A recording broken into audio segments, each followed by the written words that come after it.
Welcome everyone to Dinner and a Game. We have a very special evening planned for you guys tonight.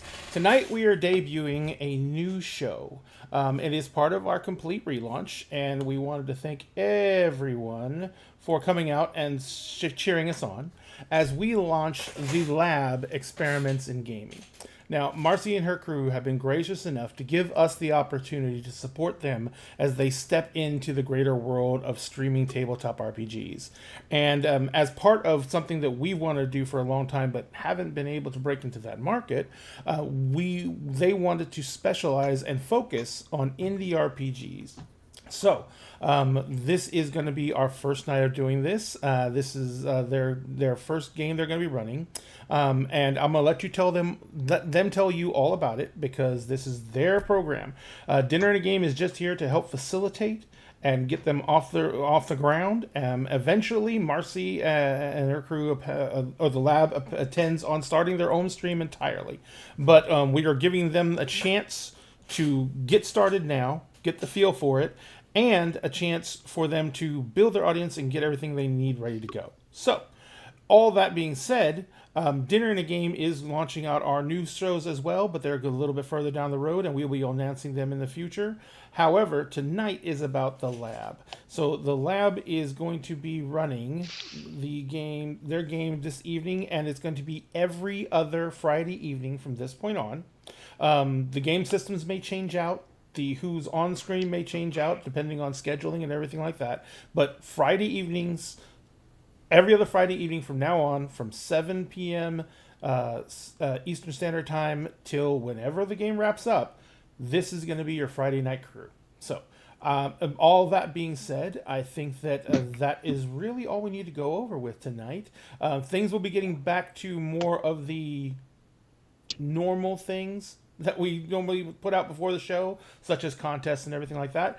But since we're relaunching, we're reprising everything, we're re-looking at everything like that. We are going to be starting a new charity drive soon, and we're still trying to determine how that's going to look.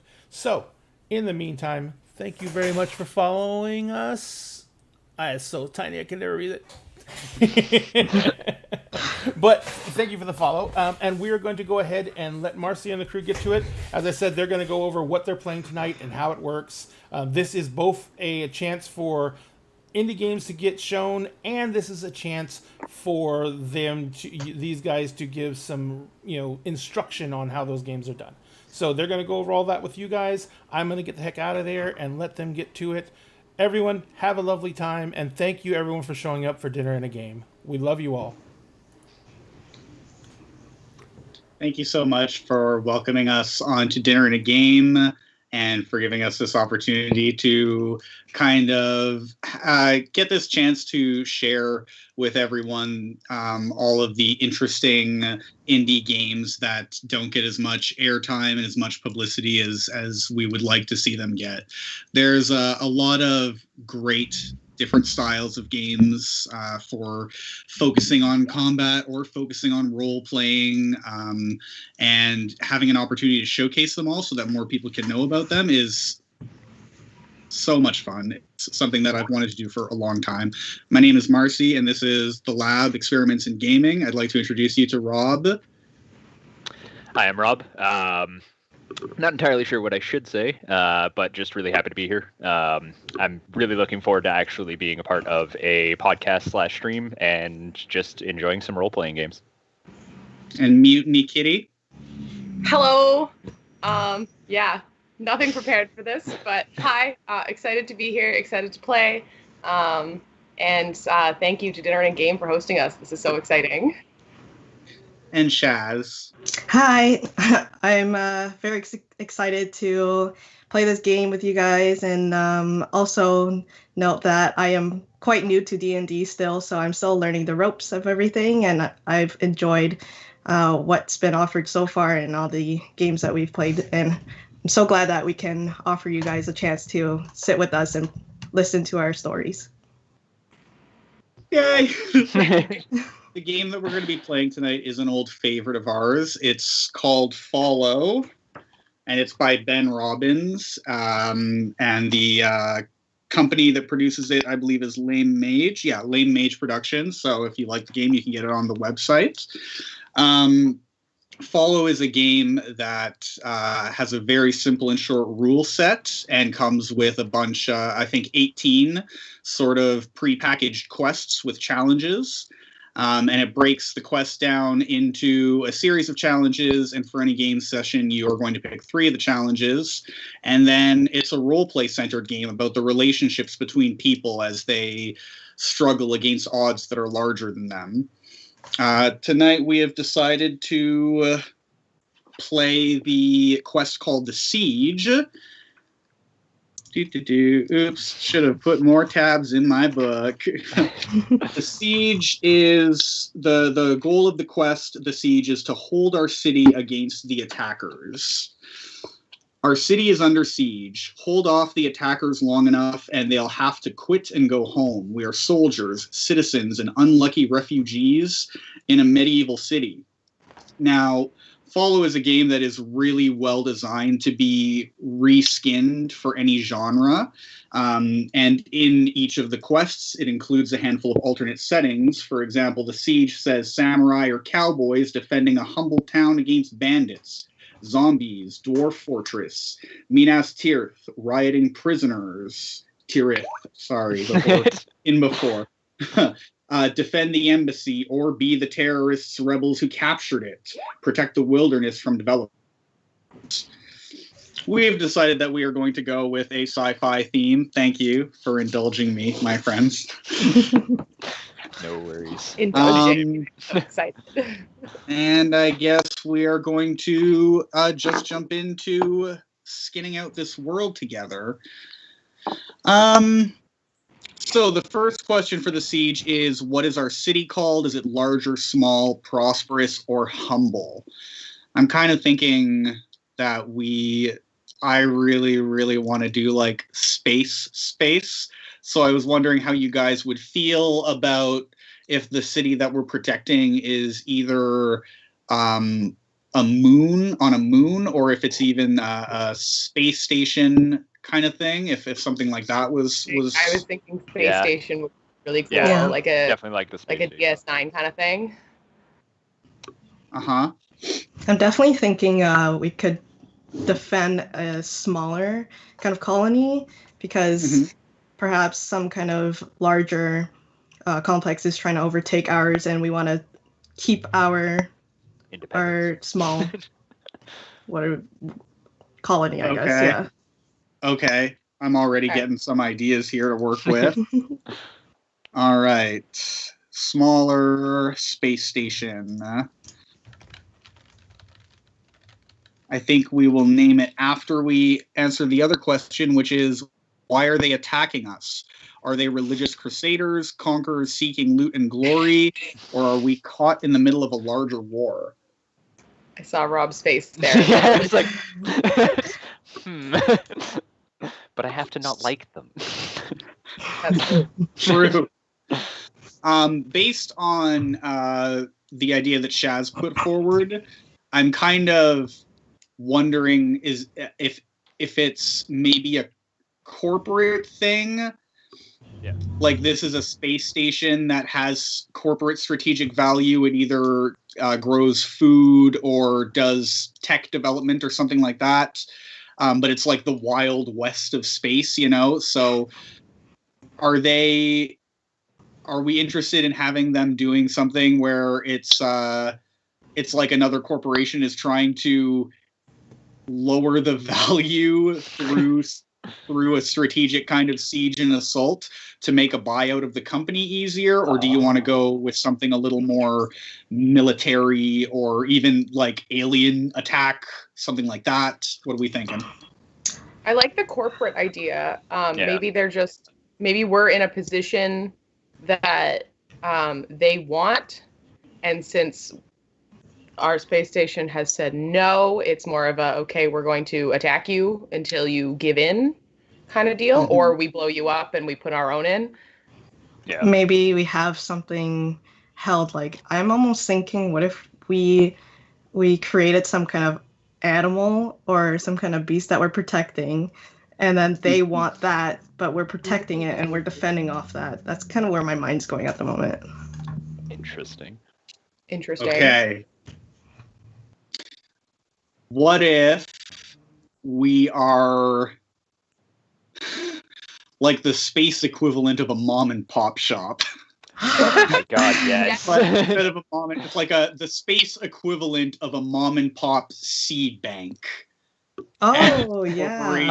All right. We have a bunch of like rare animals and also rare flora and rare fauna, and it's been a small scientific grant funded operation, and now a big corp wants to take it and use the animals for a zoo to generate revenue, and wants to, like Monsanto or whatever, they want to de-seed all of they want to GMO all the plants to not produce seeds anymore, so that they can have like the control of these rare plants in the future.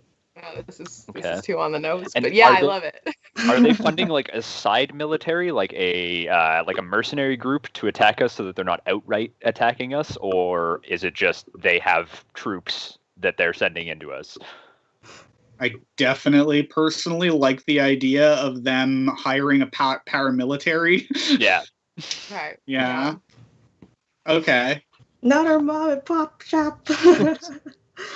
Okay, so what should our science station be called? Our mom and pop seed bank. It's gotta be something wholesome. I feel like it does.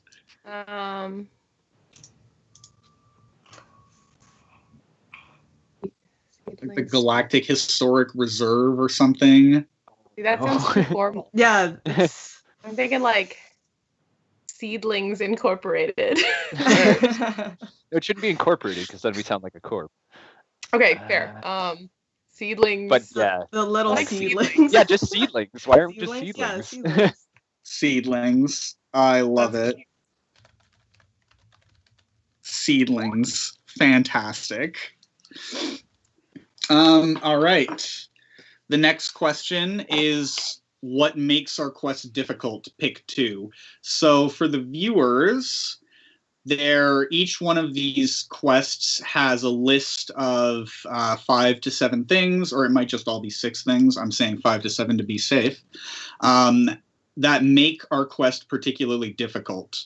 The way that this works is that all of these difficulties can be true, and they can all be happening at the same time, and the 2 that we pick are the ones that we are saying we want to be on screen the most. So we're not cutting out any of the other stuff by not picking it, we're just choosing a focus point for our story. So the siege, the options for difficult are: many citizens share the race or religion of the attackers, we can't trust them. Factions in the city are divided. Wealthy landowners, nobles, trade guilds, and theocrats each look after their own interests. Morale is low. Many within the city would rather surrender. The city is too sprawling to defend. We can't guard everywhere. There is disease in the city, and supplies are low. Is any of these sticking out to anyone yet? I like the idea maybe of the city is sprawling. So we've got like a main hub, but then there's little smaller like satellite stations that as like a little mom and pop, it's hard to defend each little one. Yes. I love there is disease in the city. I just like that concept. That one jumped out to me too. Like they have spread, or they need the funding. You know. Yeah, I like the idea that the corp has just like infected some of our citizens, and it's just like, yeah, we'll wait them out. We got time. Well, do we want to do disease in the citizens, or a way that we could interpret disease in the city? What if the grants dried up and parts of the space station are starting to lose, are like stretching power out and stretching enough power to do like the certain heating conditions needed in places. Yeah, and can't pump the oxygen. Is starting to get tough. My like precious humidifier. It's kind of make it eaten away. Yeah. make it more disease-like. It could be like a literal like fungus kind of thing that has infected, that like we can't afford to completely eradicate it, so it's actually growing quickly and eating away at the station. I love that. Yeah, I thought you might. And I do. Kind of Okay. goes hand in hand with supplies are low, so we could probably play around with that and mix it in somehow. Mhm. Yeah, I think you're right. What, we can't eat the fungus? Yeah. Gonna try. No, Yeah. no, your character's just If anyone's character was gonna find out if you could eat the fungus, Yep. there's disease, and the disease is space fungus. I was gonna say spungus, but that sounds horrible. Spungus. No, stop. I'm writing down spungus. That's what I'm. The next part is to make characters. So in a game of Follow, everyone gets a main character and everyone gets a side character as well. So there are going to be 2 characters per person. Your main character gets a motivation from the quest and a motivation from another player. And then the side character, you just pick a role and a name. Usually the way that we do it is that we make our main characters first, and then because this game is so based on relationships, we make our side characters based on other people's main characters so that it gives us drama to put on screen. You guys all have I sent the PDF or whatever to the chat. You guys have it open. Can you see this character concepts? Yes, and I have one that I want. Ooh, Okay. Eilish. I want to be the ne'er-do-well. Of course you do. Could you remind me what that means? Just like a shit disturber, basically. Oh, Like dang it. never do Oh well. yeah. Okay. So they're always just messing shit up. It's the rogue in you. I wrote in my notes shit disturber. Yeah. Yep.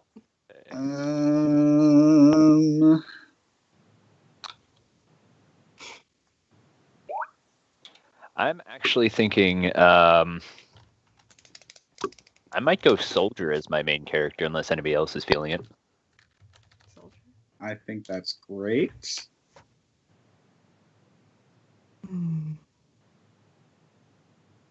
Oh, I'm actually like kind of little tossed up here.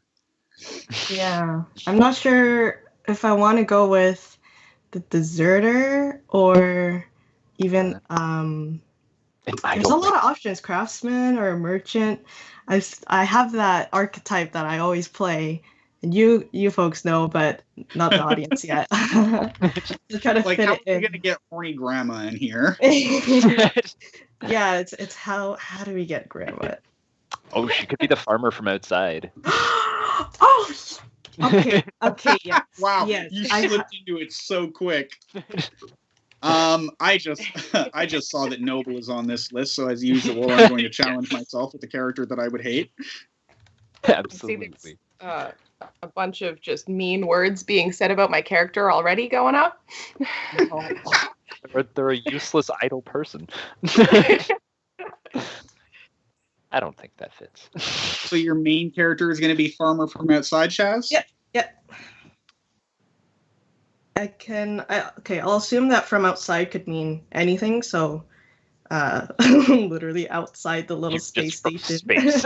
Yeah, space. I think the implication of farmer from the outside, given the like structure of the quest, is that you're a refugee here or you're trapped here because of the siege. So I think that's the important part of the farmer from outside bit. I leave what outside is up to you, but I think that the implication is supposed to be that you're not supposed to be here today. Yeah. All right. Character names.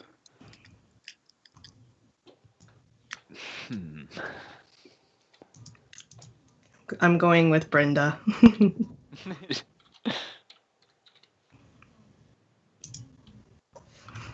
Brenda, the And farmer from it's outside. It's established that she's an old lady, correct? And it is she, her, right? Yes, it's she, her, Brenda. She's an old woman, grandma, of course. My favorite archetype to play. And should we go on to describe what the character looks like yet? I think, yeah. I think, you know what, we're producing radio kind of right now, so anything that keeps voices on screen is probably good. Yeah. Okay. So I'm totally thinking, if you know from Howl's Moving Castle, Sophie, when she turned old and the little hunchback,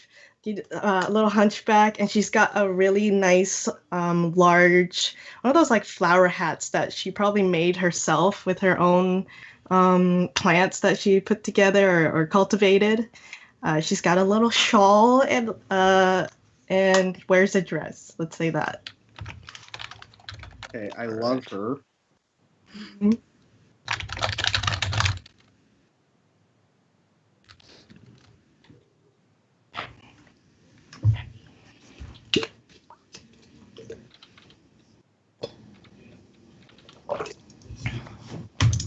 She harvests the space fungus. Can definitely do that. My noble's name is going to be Armistice Plenty. Ooh.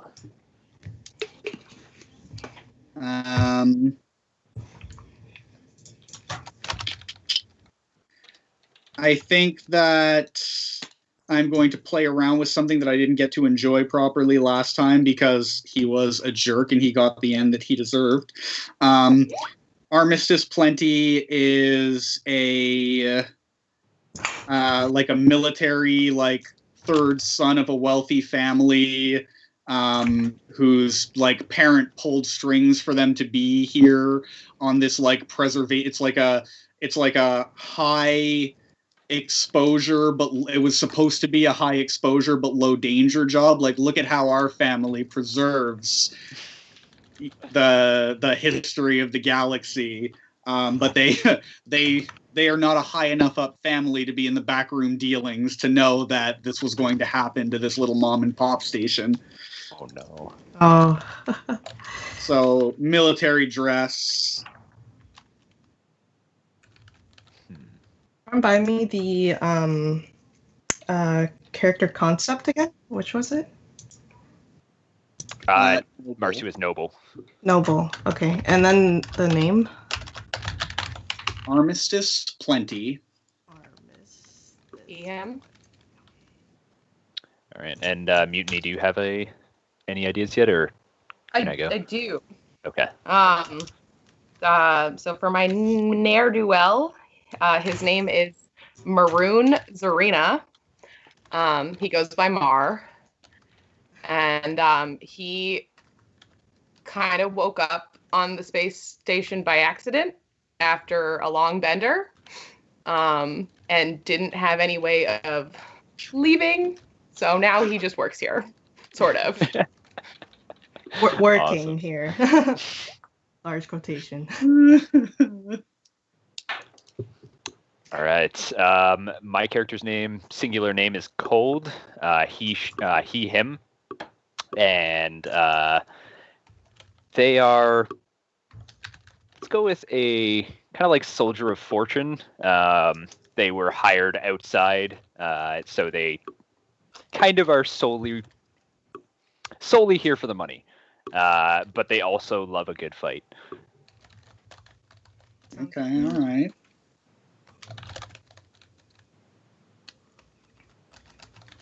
Yeah, they were kind of upset the fact that like they had joined this station. They had heard like it was on the outskirts, and they were like, "Oh, like this will be awesome! Like I actually get to see some action." And then they wound up on a seedling station. They were like, "Huh? Where am I? So this happening is like the best day of his life. Oh yeah, oh yeah." Armistice is she, her. All right. I think you said Mar is he, him, it sounded like. Yep. And Brenda is she, her. Yep.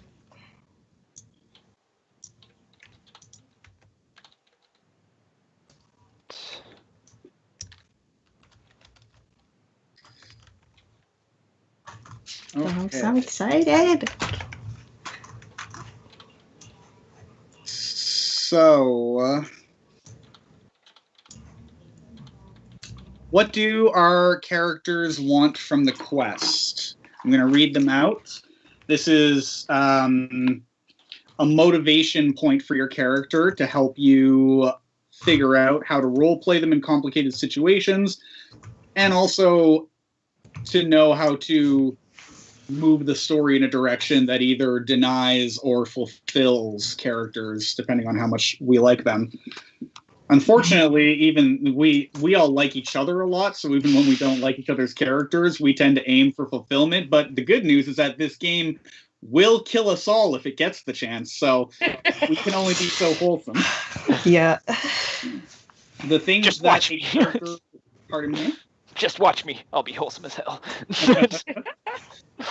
The options for what I want from the quest are unity, keep the city unified, protect everyone equally. Purge, get rid of the disloyal, you're with us or against us. Purge, get rid of the wealthy, nobles, priests, foreigners, or rabble. Protection, guard the wealthy, nobles, priests, poor, or my family. Authority, I should lead the city or command the defense. And victory, crush the besiegers, don't just outlast them. Victory. That's definitely Cold's motivation. Victory! Okay. I want unity. Grandma wants everyone to be nice together. Love each other. I'm gonna continue being a shit disturber and say purge, get rid of the wealthy and nobles. Yes. Yeah. I'm gonna like Mar. Specifically the wealthy and nobles. Got it.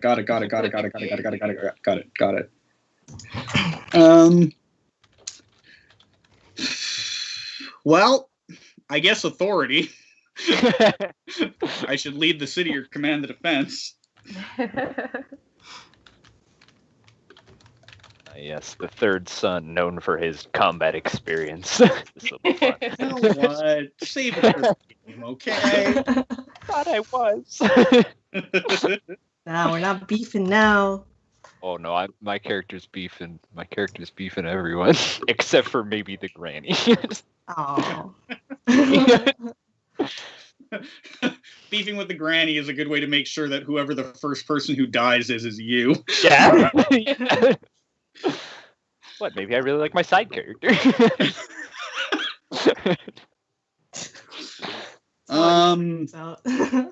Okay, so for what I want from you, but you won't give me, this is the last motivation for main characters.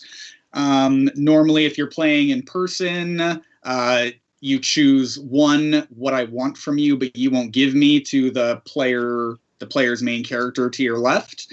And it's another role-playing cue. It doesn't only say what you want, but it also says what that character won't give you. So it makes a clear statement about your character and a clear statement about the other person's character. I feel like we should do Armistice, Maroon, Cold, Brenda, Armistice in that direction, if that works. Like that. So I'm picking for cold. Yes, and I'm picking for Maroon. Or who am I picking for? Picking for... The options for what I want from you but you won't give me are support for my authority, plan, or belonging in the city. Special treatment, more wealth, food, protection, or status for my people. Revenge for injuring me, harming my people, or taking my beloved. Forgiveness for past crimes, ruining you, or taking your beloved. Protection, watch my back, keep me out of the fighting, or give me shelter, or let me protect you. And love, return my affection, or forget me. Oh. Shit. I have mine. Okay. From cold, Maroon wants protection. Watch my back. Ooh, yes, Keep okay. me out of the fighting and give me shelter. All right. But I guess cold wants nothing to do with Maroon. We'll see. We'll see. Well, that's a shame. I was about to ask, can I pick love? Are you damn! I was gonna comfortable pick with love. I'm sorry, what? that? I think with what we've set up right now, it would be hilarious if Yeah. Armistice had a crush on Maroon. Oh, I love it. Cool. who am I picking for? For Armistice. Armistice. Wait, did that actually go out? I said hello to Irish. Sorry, just wanted to put that out there.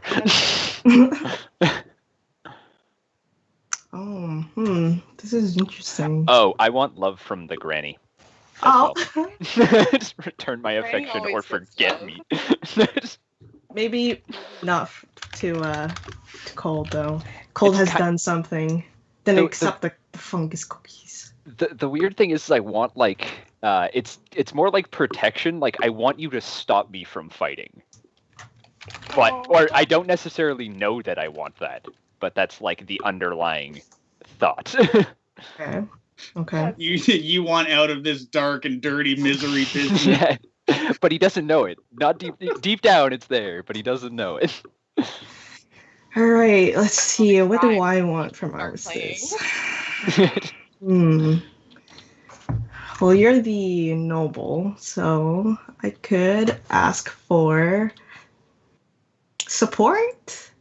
Yeah, I'll ask for support. Support for my authority. You know, you guys don't take me seriously enough. Doing all the work here. Come on, guys. Jeez, Granny, support my authority. All right. Okay, so how do you feel about this, Shaz? You want support for your authority, and we have you as this outside farmer. And what if, as earlier mentioned, the possibility, what if you do know stuff about this fungus and no one will listen to you because you're a nice old lady? And I have convinced you, at least, that I am in command of the defense, so you keep trying to talk to me about it. I love that. And Yes. meanwhile, I'm like, get off! Stop it! I have busier fish to fry. Bradley, she just wants to be listened to. You know that she's gonna be actually like super buff underneath her shawl. She's gonna be. Yeah. Of course. It's established. It's all that farming, that hoe work, you know, the shovels. Sorry, That's pardon. all that. You can take that any way you would like. Damn. All right. Cold does love the granny. All right, side characters. Is it a question? Is this actually a question for me? There is one on there. Oh yeah, there's a priest on the list, right? Like, Priest why on are the- we even? Should I try something different? No, I'll keep one character that I'm like, that I always do. I'll do priest. Your what is it? Bread and butter. Yep. Um, I'm kind of sticking with both my bread and butters. One's insane, the other one's a priest. I think I'd like to do city guard, if that's cool. yeah. Somebody who like works under Cold. Cold. Oh yeah, I like this. Yeah, is the city guard, I guess, like, is it like a smaller private security company, I guess? I feel like we were That makes just sense. Yeah. yeah, like hired out by Seedling, and we're not particularly known for getting the job done, but we're cheap. We're going to need a name for your company, too. Oh.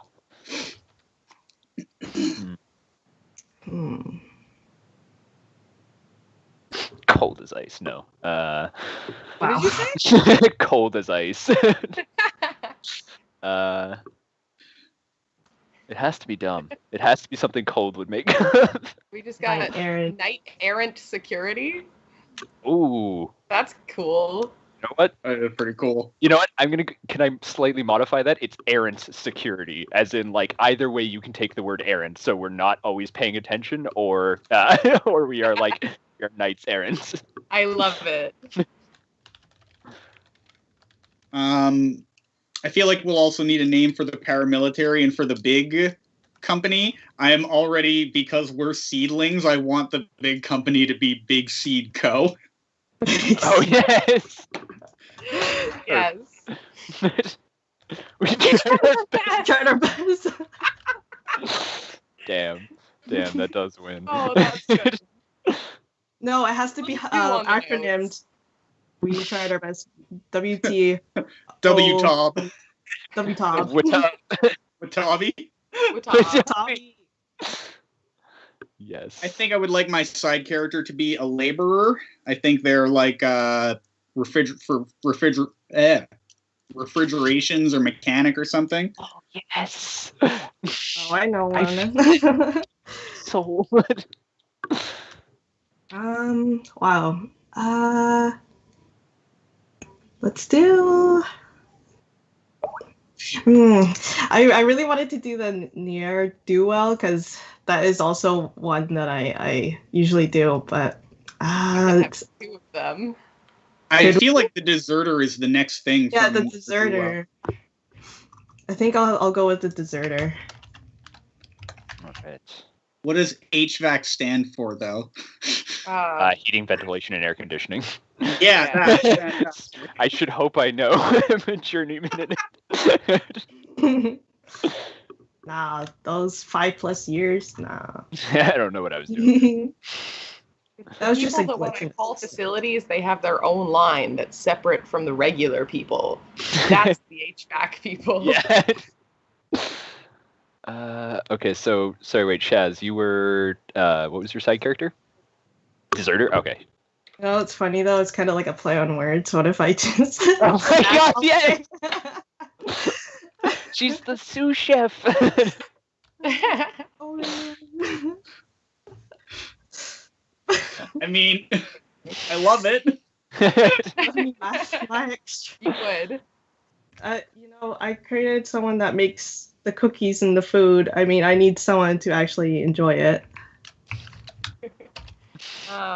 My city guard's name is going to be Colton Array. Oh, okay. Right.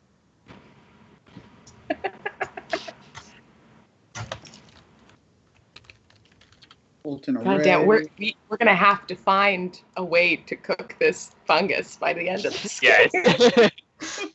And for Colton Array, what pronouns is?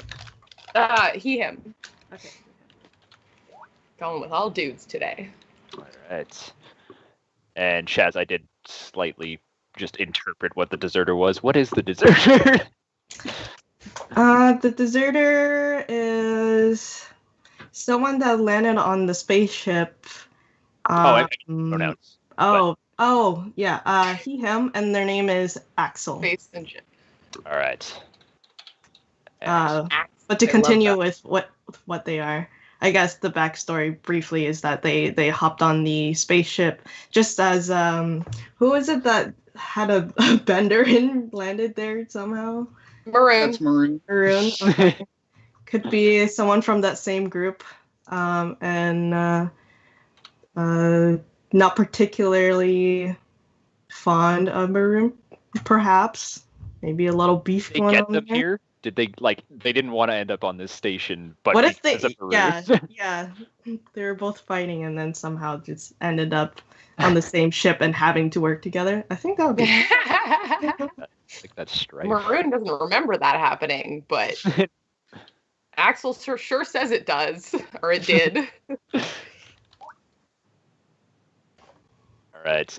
My priest is she, her, and she worships the. It's sort of like a monetary cult, like the belief that money is truly the most righteous thing in the galaxy, and while not in support of, because the the codex that she worships says that monopolies are bad, she still has like this bone in her body that's like, no, maybe I should like the corporation, like, because they are truly the more monetarily gifted. But she doesn't like an monopolies, anarcho-capitalist. Yeah, exactly.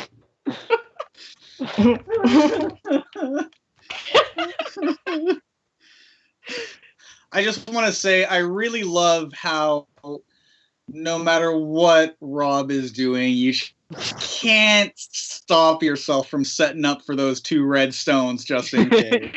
Yep. You cursed us. I like strife. I like pain. Does the priest have a name or priestess? Pardon? What was that, Lush? It's sure. She is a priestess. And what's her name? Her name is. Oh, man, hard questions. Her name is Hard Question. Okay. Hard question. Actually, like a really good name for clergy. Her name is Isbel with no A. Isabel? Isbel. Just Isbel. Isbel. You know, cute, that's Ellie. kind of close to the suggestion, Gabrielle. What? Oh, Gabrielle. Oh, there was. Oh no, I want. Okay, no, I will take suggestions. 100% Gabrielle. Gabrielle. That's what it is. Gabrielle. Okay, but can it be Gabrielle? Oh yes. Gabrielle? Without the I? Yeah.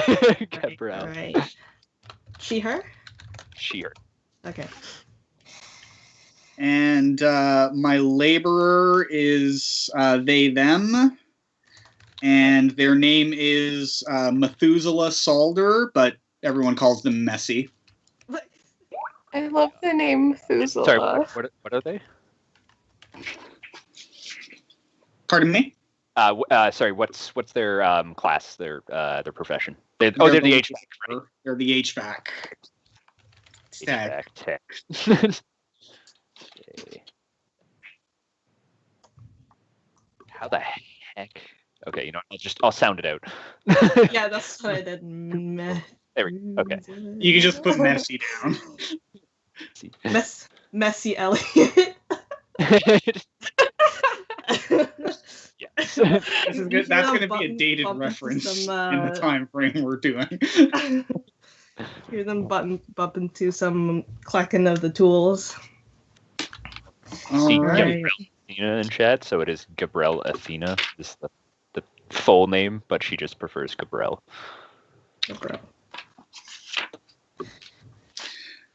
Okay, I think the last things we need, we have errant security, seedlings, big seed co. So I guess we just need a name for the paramilitary.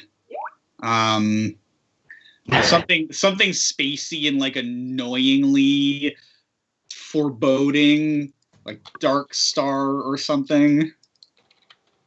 Okay. Black hole. Just nail on the head. Just like.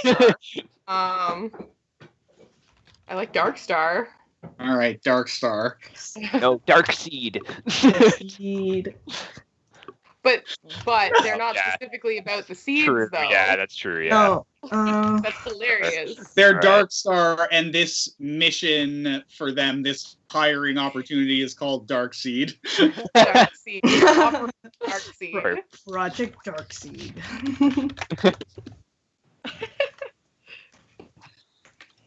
All right. Who wants to pick the first challenge? Ooh, I've got to read through them. Are you going to read them out loud?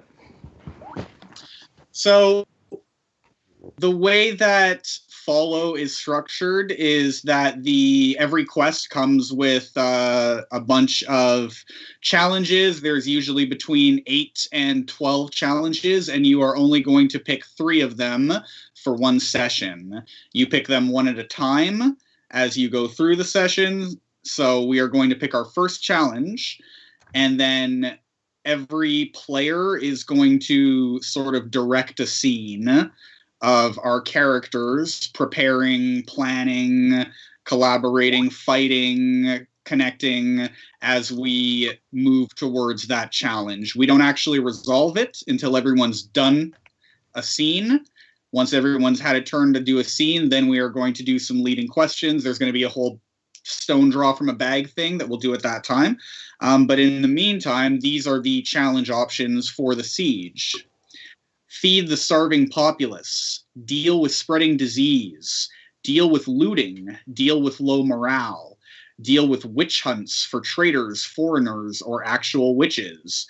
Root out traitors in our midst. Unify rival city factions. Stop citizens from accepting terms of surrender. Prevent people from leaving or abandoning the city. Draft civilians to fight. Get reinforcements from outside the city. Deal with a weak point in our defenses. Repel invaders storming the walls. Or take the fight to the invaders. These all are listed in an order that is pretty cohesive. However, you do not have to do them in that order. You do not have to follow them up with things that make sense. If you decide that something is interesting, it takes 2 minutes of talking to connect those dots. And I feel like we should try to put that on screen too. Yeah. You can start from any point and you can follow with any challenge.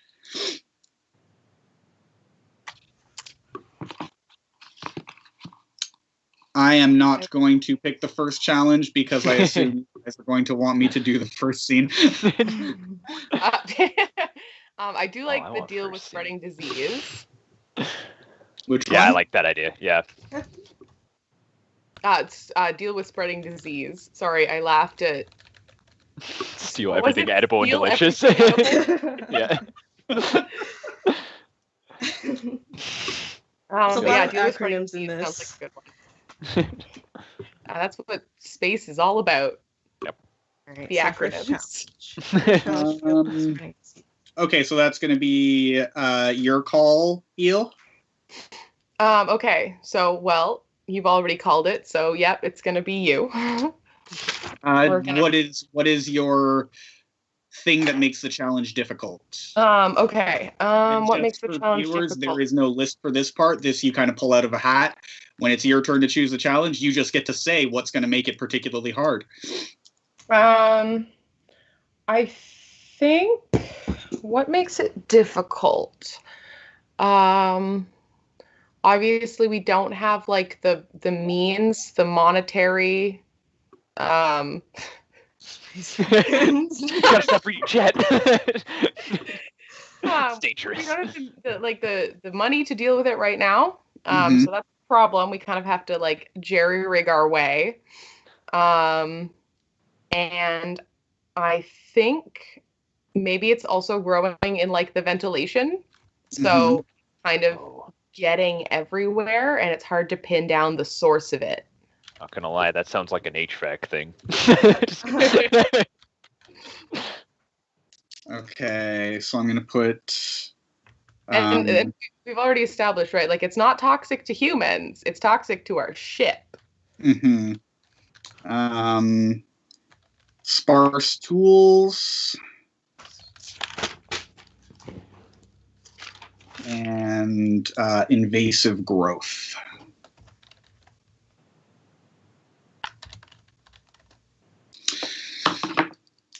Okay, for my first scene,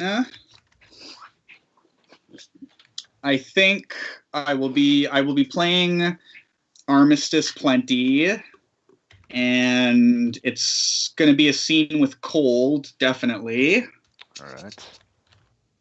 And I think Colton Array is also going to be in this scene.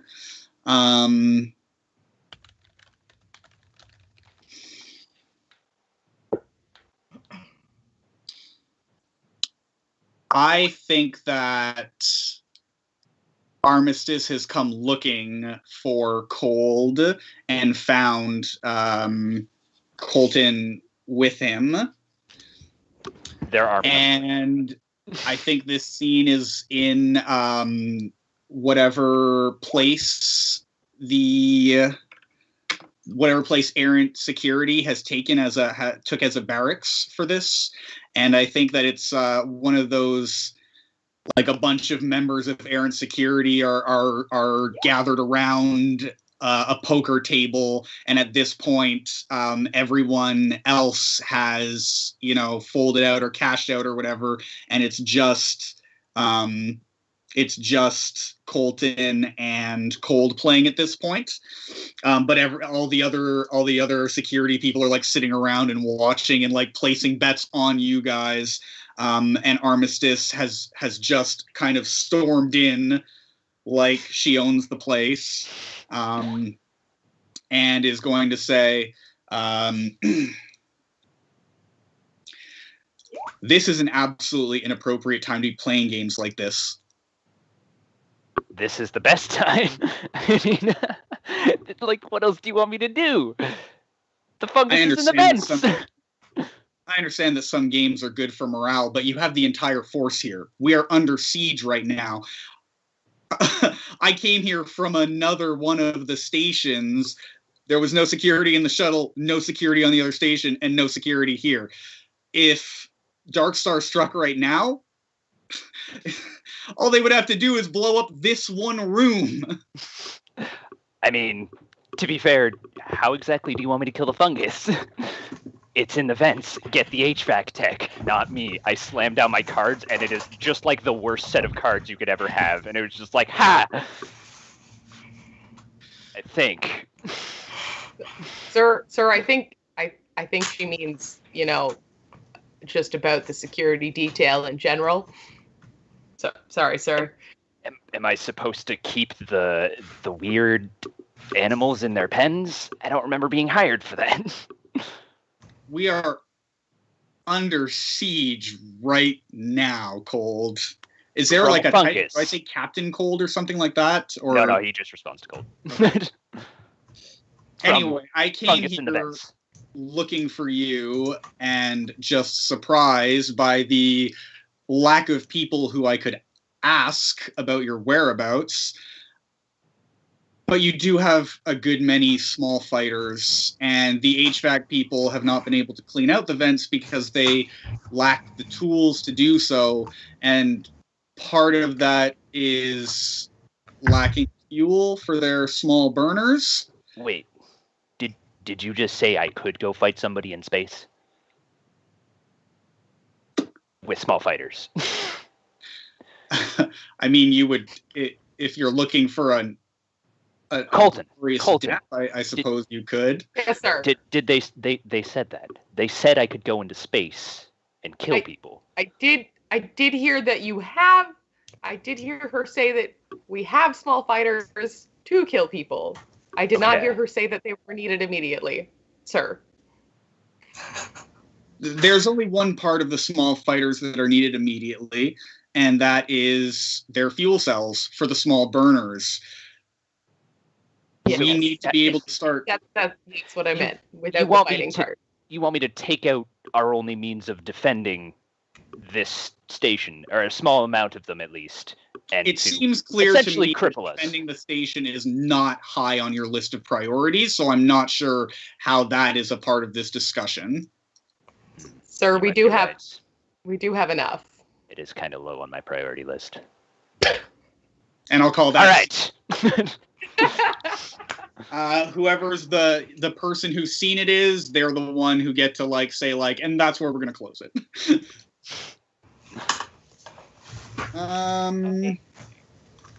So, Shaz, are you comfortable with going next? Okay, I can do that. For this scene, I want Grandma to appear, so I'll be playing Brenda with the HVAC technician, Messy. I would attempt to, but I can't pronounce it. And oh no, you can't. Okay, I was gonna bring out the noble but then I realized you're playing both characters. And okay, no, just us two. We'll do us two. And we're looking at a spot in the spaceship where the disease or the fungi has started to spread. And I would like to imagine that it's almost like a goopy texture that sticks to the wall, and it's got like a beeswax kind of integrity to it. So you can tear it off, and there's a little bit of slime on it. So that is what we're dealing with at the moment, and it's close to where Brenda works in the little farm that she does. It's like a little flower, those plant rooms that people like to cultivate their little plants and flowers. Is it like a hobby plant room, or is it part of like O2 generation for the facility kind of thing? It's the O2. It's where they would work, but Brenda has made it into her little hobby shop. So okay, this is where she lives. Oh, sure. I called you over to talk to you. Sorry, I have to clear my voice a little bit. I have a little problem, yes, and I think that you are somewhat equipped. I hope and believe. Would you look at this strange goop that's been spreading like wildfire? Oh my!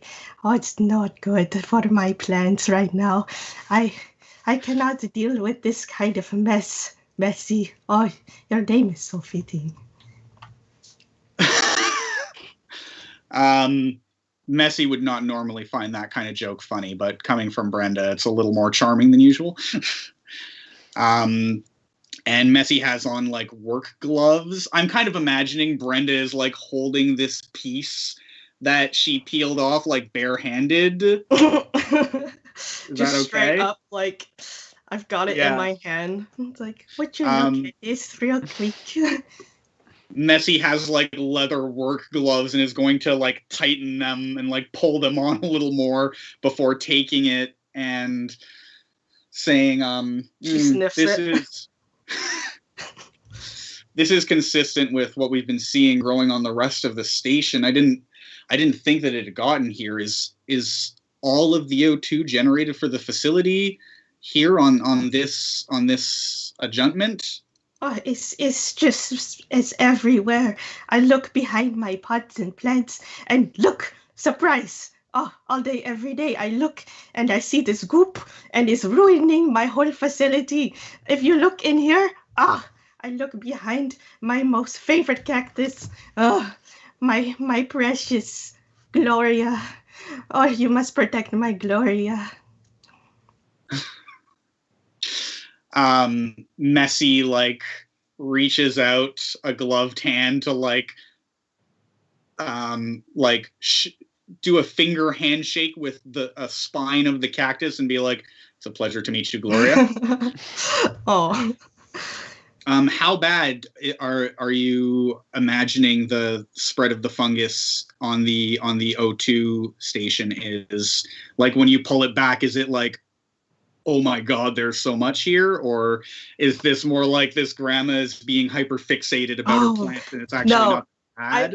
I want it to be like infested. Like she's just like surrounded in like the walls are covered in this strange fungus, and you would have just addressed it immediately as it started growing, but she's just grown into spores where you could see like puffs of like the spore air is starting to spray over the ceiling or something like that, and something that you would have addressed long ago, but she's just now bringing it up like, oh, it's kind of sorry for the mess. She scoots one of like her shoes, her slippers away under the desk. Oh, I am so sorry. Can I ask a question? Has she been hiding it from the other people working in this compartment, and that's how it got so big? Oh no. Oh yeah. She's been experimenting with it, but now it's kind of getting out of hand. But she definitely knows a little bit of how to deal with it. But now her means are kind of not as effective. Okay. So Messy is going to like reach up and press a button on the side of their HVAC suit, and immediately a faceplate goes over the suit, and they reach into their work bag and pull out a small oxygen tank with a rebreather on it, and hands it to Brenda because like just seeing the spores in the air. She's like, "Oh, is this new iPod? Oh, I love it."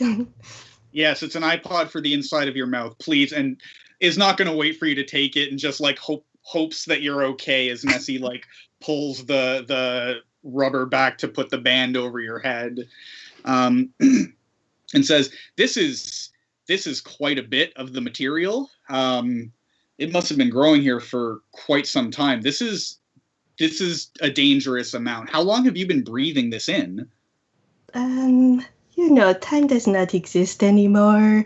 One day passes and I look over Gloria and she's sprouted. Oh, she's blooming, so beautiful. Next day, maybe I don't know, maybe like 2 weeks. I cannot say. But over these few days, I've used this little bottle that I found, and I mixed it with a little water and some of the whatever chemical that you had been like storing in your compartment. Oh, I just mix a little of this fluid, and it works. It looked a little smaller than the day before. Okay, and then. As soon as Messy is saying okay, a little like beep goes from inside their bag, and Messy says, "Well, that's my time up for this ticket. I'm going to make a note of this." And like takes the bottle from you and turns to walk away, and then turns back and says, and then they scan it and they give it back to you and they say, "You shouldn't stay in here anymore without a mask on." Oh no, I've lived for so long. Nothing will hurt me. See, I am breathing so clear. She like takes in a deep breath of air, and you hear the phlegm from her throat, like. And with the oxygen being pumped like directly into her face. There's definitely a sound of Messy's like leather work gloves clenching, like how leather makes that noise. Yeah. That sound. And I'll say that's the scene there. Cool. Rob. All right. Okay. I'm thinking it's sort of a continuation of that scene, but we have now, me and Colton and the rest of the guys, we harvested those, the burners from the, or like the engines from the ships to use as burners to sort of destroy the fungus. We've gone over to Brenda's farm area to plug them in and hopefully sort of stem the tide. And I'm going to have, so Brenda, should I have Maroon? You know what? We're going to have Brenda, Maroon, and Armistice. I'm going to open the door to let Pan out, but I can still hear you. Yep. Okay. Why? Can you give me a why is Maroon there in the first place? I think Maroon, I sort of cold walked past Maroon, and Cold, being the type of person that he is, just sort of grabbed him by the back of the neck and was like, "I need a bit more help.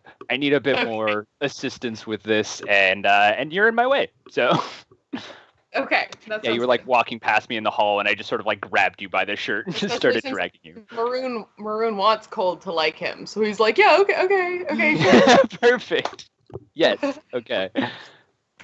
Yeah, he does that thing like where he sort of like grabs Maroon like around the neck and like half noogie almost.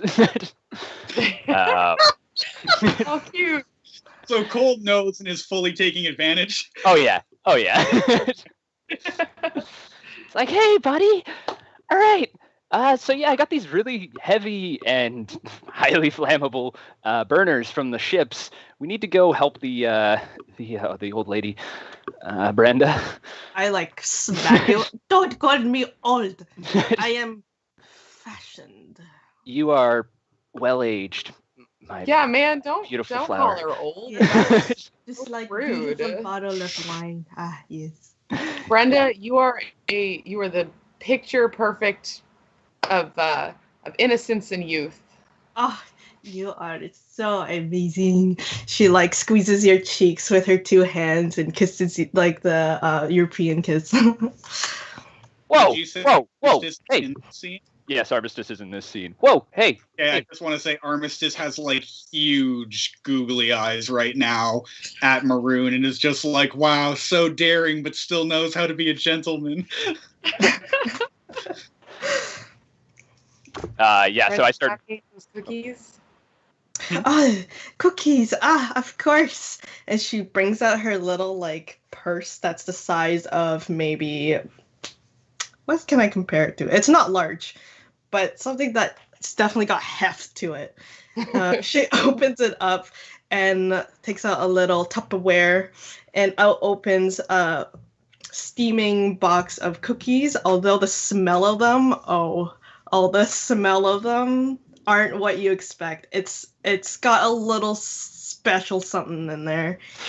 Maroon does not care. Maroon is grabbing like 3 of them and like, you are an absolute gem, ma'am. Old woman, you trying to kill me? At the same time. No. These are they will help you. You are so 100%. you are very in need of some strong nutrients. Are you saying I'm weak? Are you saying I'm weak? He slams his arm on the table. He's like, "Come on, Brenda, right here, right now, arm wrestle." Oh no. Rude. You know that Afraid of a challenge? you Come on, should not do this I've seen right those now. guns. Brenda. I've seen those guns. This- You put them on the table. I know that your last payment went through for you and your crew, which means you are still on contract with this ship. And as long as Brenda is still a refugee being cared for on this station, you absolutely will not be challenging her to any sort of arm wrestling match or anything else. You work for her, not the other way around. Princess, you should just be happy I brought Maroon along. oh. Flush. But I like pat was it a pat Armistice by like the chest, kind of like oh thank you, or like the shoulder, like oh you sweet thing, and then I glare over to the and my arms are underneath my shawl, just she's been lifting those pots and those plants all day. She's got a little. I want to test myself against that. Come on. Like, weren't we here for a reason, dude? I totally forgot that reason. I'm just like waving you away.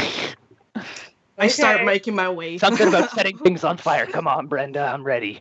No, you will not be ready. Maroon just I will. eating cookies. Armistice is like pulled the small burners out of the sack and is like swapping out cartridges that had been filled from the small fighters, and it's just like sitting there and ignoring you all while swapping these out at this point. Brenda, come on. I know you want to. I've heard all these stories about you back in the old days. I'm sitting here waiting. My child. She like takes her flower hat down. She puts it very gently on the table so that the flowers on her hat does not deviate from its position.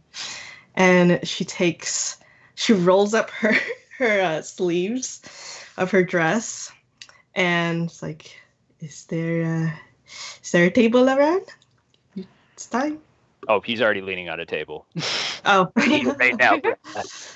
Come on. I won't go easy on you just because you're some old lady. She readies her position and grabs hold of your hand. But who can count down for this, I guess? I got it. All right. Y'all ready? Got it. Hands together. Okay. 3, 2, 1, fight. the instant that your hands start locking and trying to push through, her entire forearm and her bicep are like covered in veins. Like they are bulging out of her arm, and she's grasping your hand. And you can see in her hand the tendons as she just smashes your hand through the table, so the table just flips off. And then she catches her hat. She catches her hat under when it flips up and puts it back down. Perfect. It's exactly what I expected from you, old lady. I didn't want anything less. I can't believe you were so not ready to fight me. She pats you on the chest and gives you the cookies. This is what you need to. I'm not eating that. That's straight up poison. Oh man, they're really good. It's okay. It's okay if Maroon dies. I'm not worried about him. No, it's not. I do care a little. He sort of like he stops for a second. He's like, wait, I do care a little, but he tries not to make it seem like that. He's like, no, I don't care. Just keep yourself safe or whatever.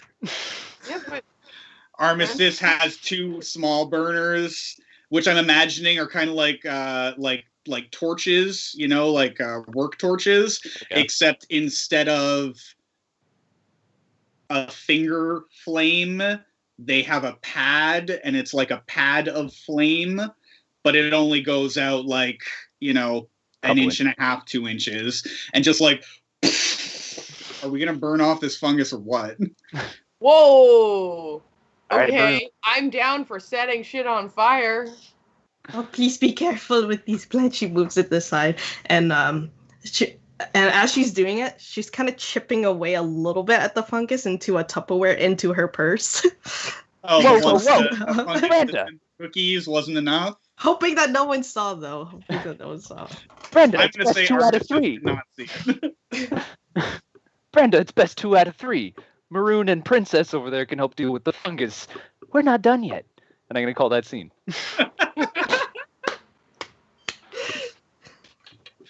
Nice. No, you challenge Grandma. She didn't want to do it. She did what she had to do. Yep. I don't know if you guys saw in the chat, but someone made hashtag Brenda back in the old days, which is listen. This is our viewers' first game with us, and I just want you to know that I'm deeply disappointed in myself and offended by our group that hashtag Brenda back in the old days isn't already a hashtag we have. This is a recurring character. Yeah. Her name changes every game, but expect her. Expect her. We got back-to-back Brenda though, didn't we? Yeah, it's back to back. Yeah, Brenda. we got I was back gonna to back say, Brenda after this the- time. It's Going triple out to sea, she decided to fly off into space. Krakens just weren't interesting enough for her. Yeah, she's gotta get some space fungus in her. She's gotta get them greens. Not enough calamari. Got enough ingredients to help on Okay. feed the nation. Okay, we can't do in jokes on radio. No, Yeah. Okay, let's keep it going. Keep it going. All right. Back, Brenda. Brenda. Okay, visit. It's Eel's turn. What? Your turn to pen the scene. Oh, it's my turn. Yeah. Okay. So let's do Maroon with Armistice and Cold. I guess All right. we've dealt with Brenda's room, and now we're going to scout out what other stuff we can find. Actually, sorry, forget Cold. We left Cold at Brenda's. He was busy. He's happy. Let's meet up with. Oh shit! I can't do that. Hold on.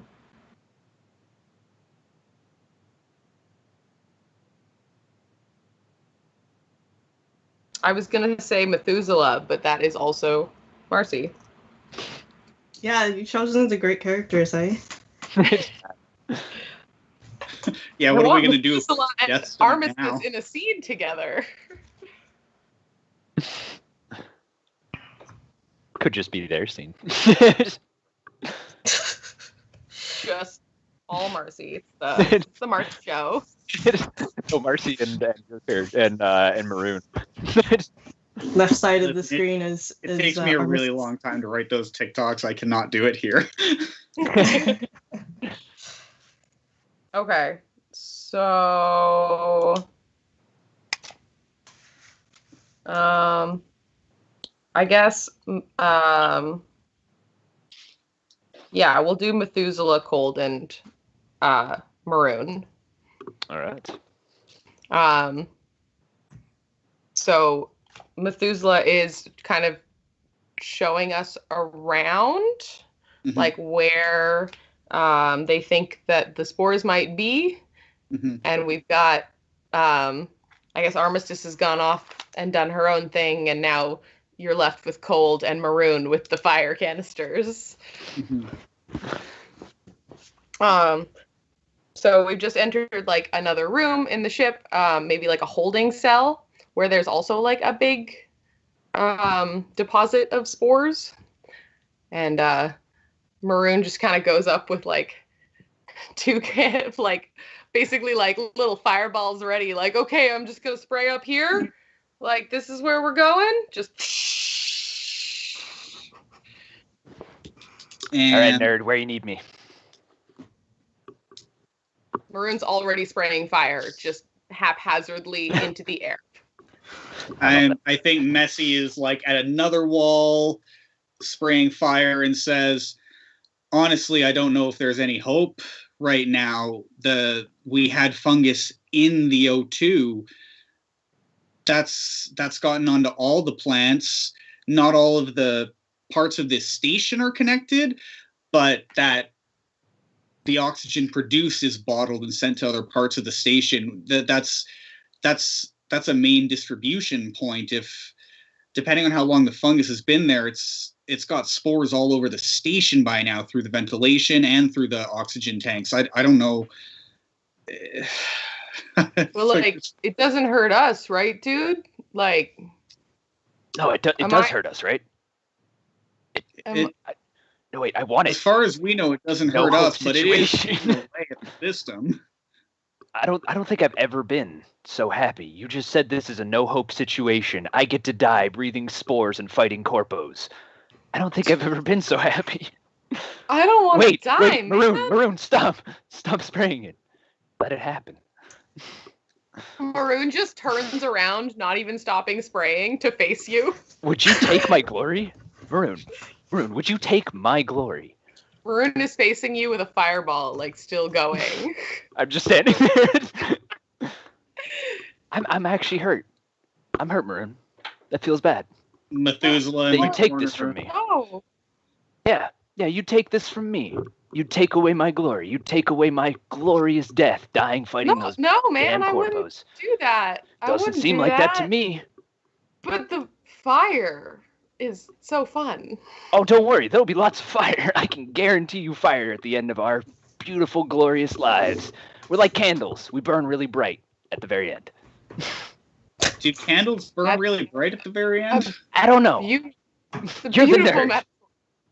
Are you a poet? No. Just an idiot. I think you are a poet. Well, thank you. So you won't spray stuff. You're going to let me die in glory, right? I mean, as long as I don't also die in glory. Die with me? No. Really? All right. I don't. I want to die on a beach somewhere. With me, though. Somewhere in between the sounds of the fires and you guys talking, there is the sound of Methuselah's leatherwork gloves clenching again. Calm down then, nerd. Take it easy. You're going to rip those things. Okay, we're done here. I'm sick of this. We're not done here. Done here? Okay. I'm done here. Yeah, we're done. Done We're here. done. Hey, you want to go? I heard you were playing a card game earlier. Yeah. Yeah, you want to join along with the card game? Yeah.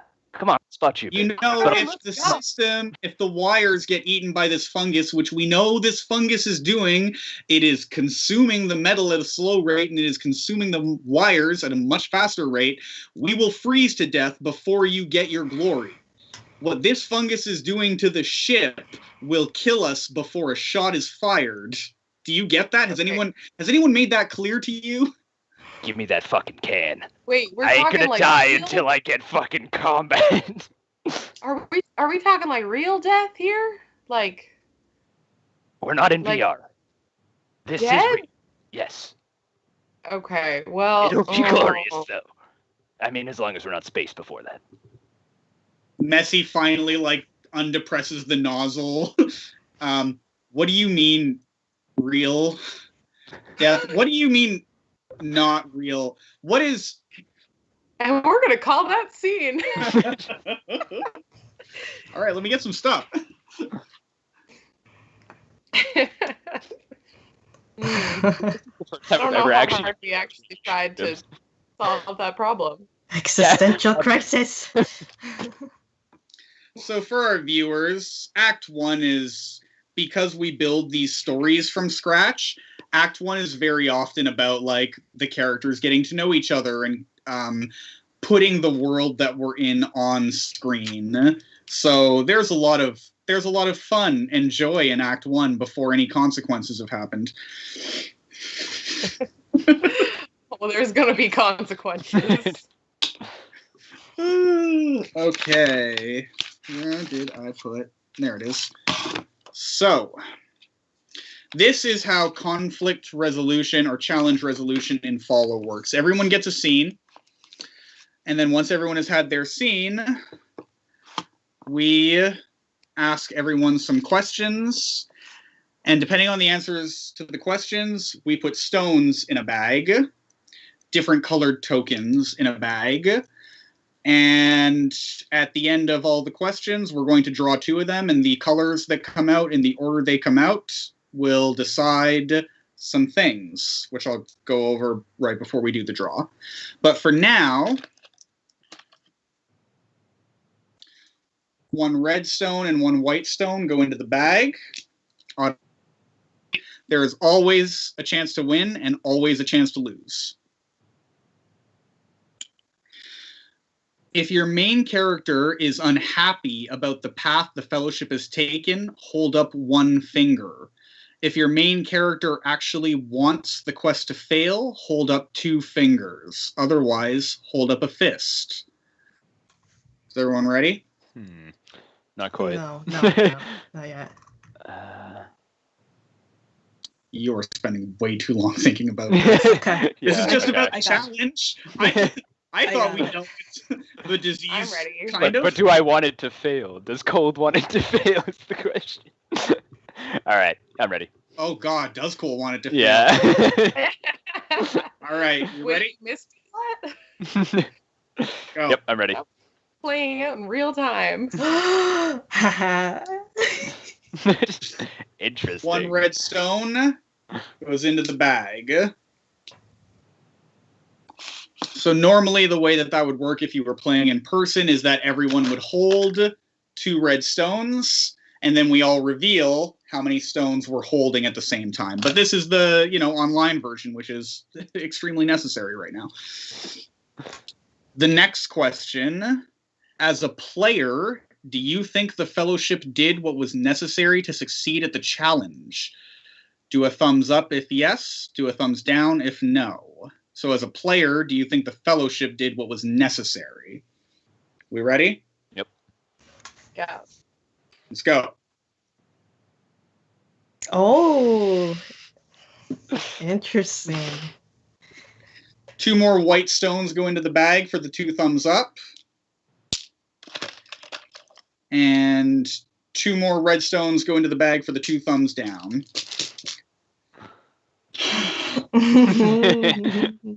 This is the worst part of the game. This is the most We have divided, I a think, fair amount our straw has of white ever been. stone. Huh? I said this is the most divided I think our first draw has ever been. Yeah.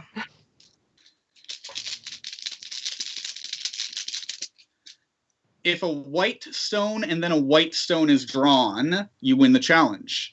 If a red stone and then a white stone is drawn, you lose one character, but you win the challenge. If a white and then a red stone is drawn, you lose one character and you lose the challenge. If 2 red stones are drawn, a character betrays or is betrayed by the fellowship and you lose the challenge.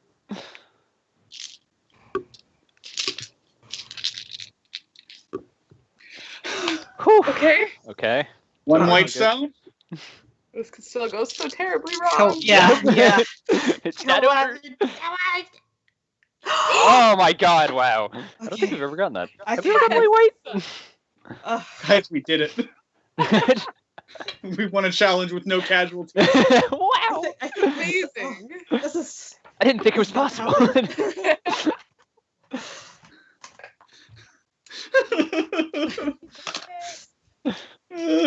Okay.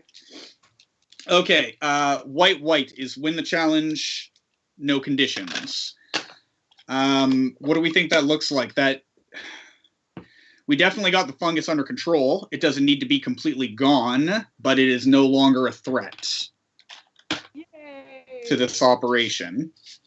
I don't- think Messi convinced Mar of the reality of real death, Uh-huh. and so he started paying a little bit more attention to what he was doing, and Yeah, and Cold doesn't want to die in the vacuum of space. Okay. Not without killing Brenda? somebody in the process.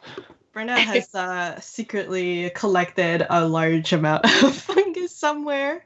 But she's And, got it like proper containment this time. Oh yeah, she's contained it well. She's using it for other things. All right. Oh no. Has Great. she been feeding us Wow. the fungus? I mean, those cookies were. She made that as clear as she could. Yeah. Cold in Okay. Wow. I am feeling like,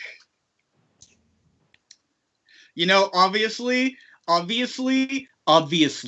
when we were playing a live game and the drama would be really beneficial is the one time that we get an undramatic Yeah. I know, right? obviously. Who would like to choose the next challenge? And I will BRB in just 1 minute. Alrighty. have all these beautiful friends.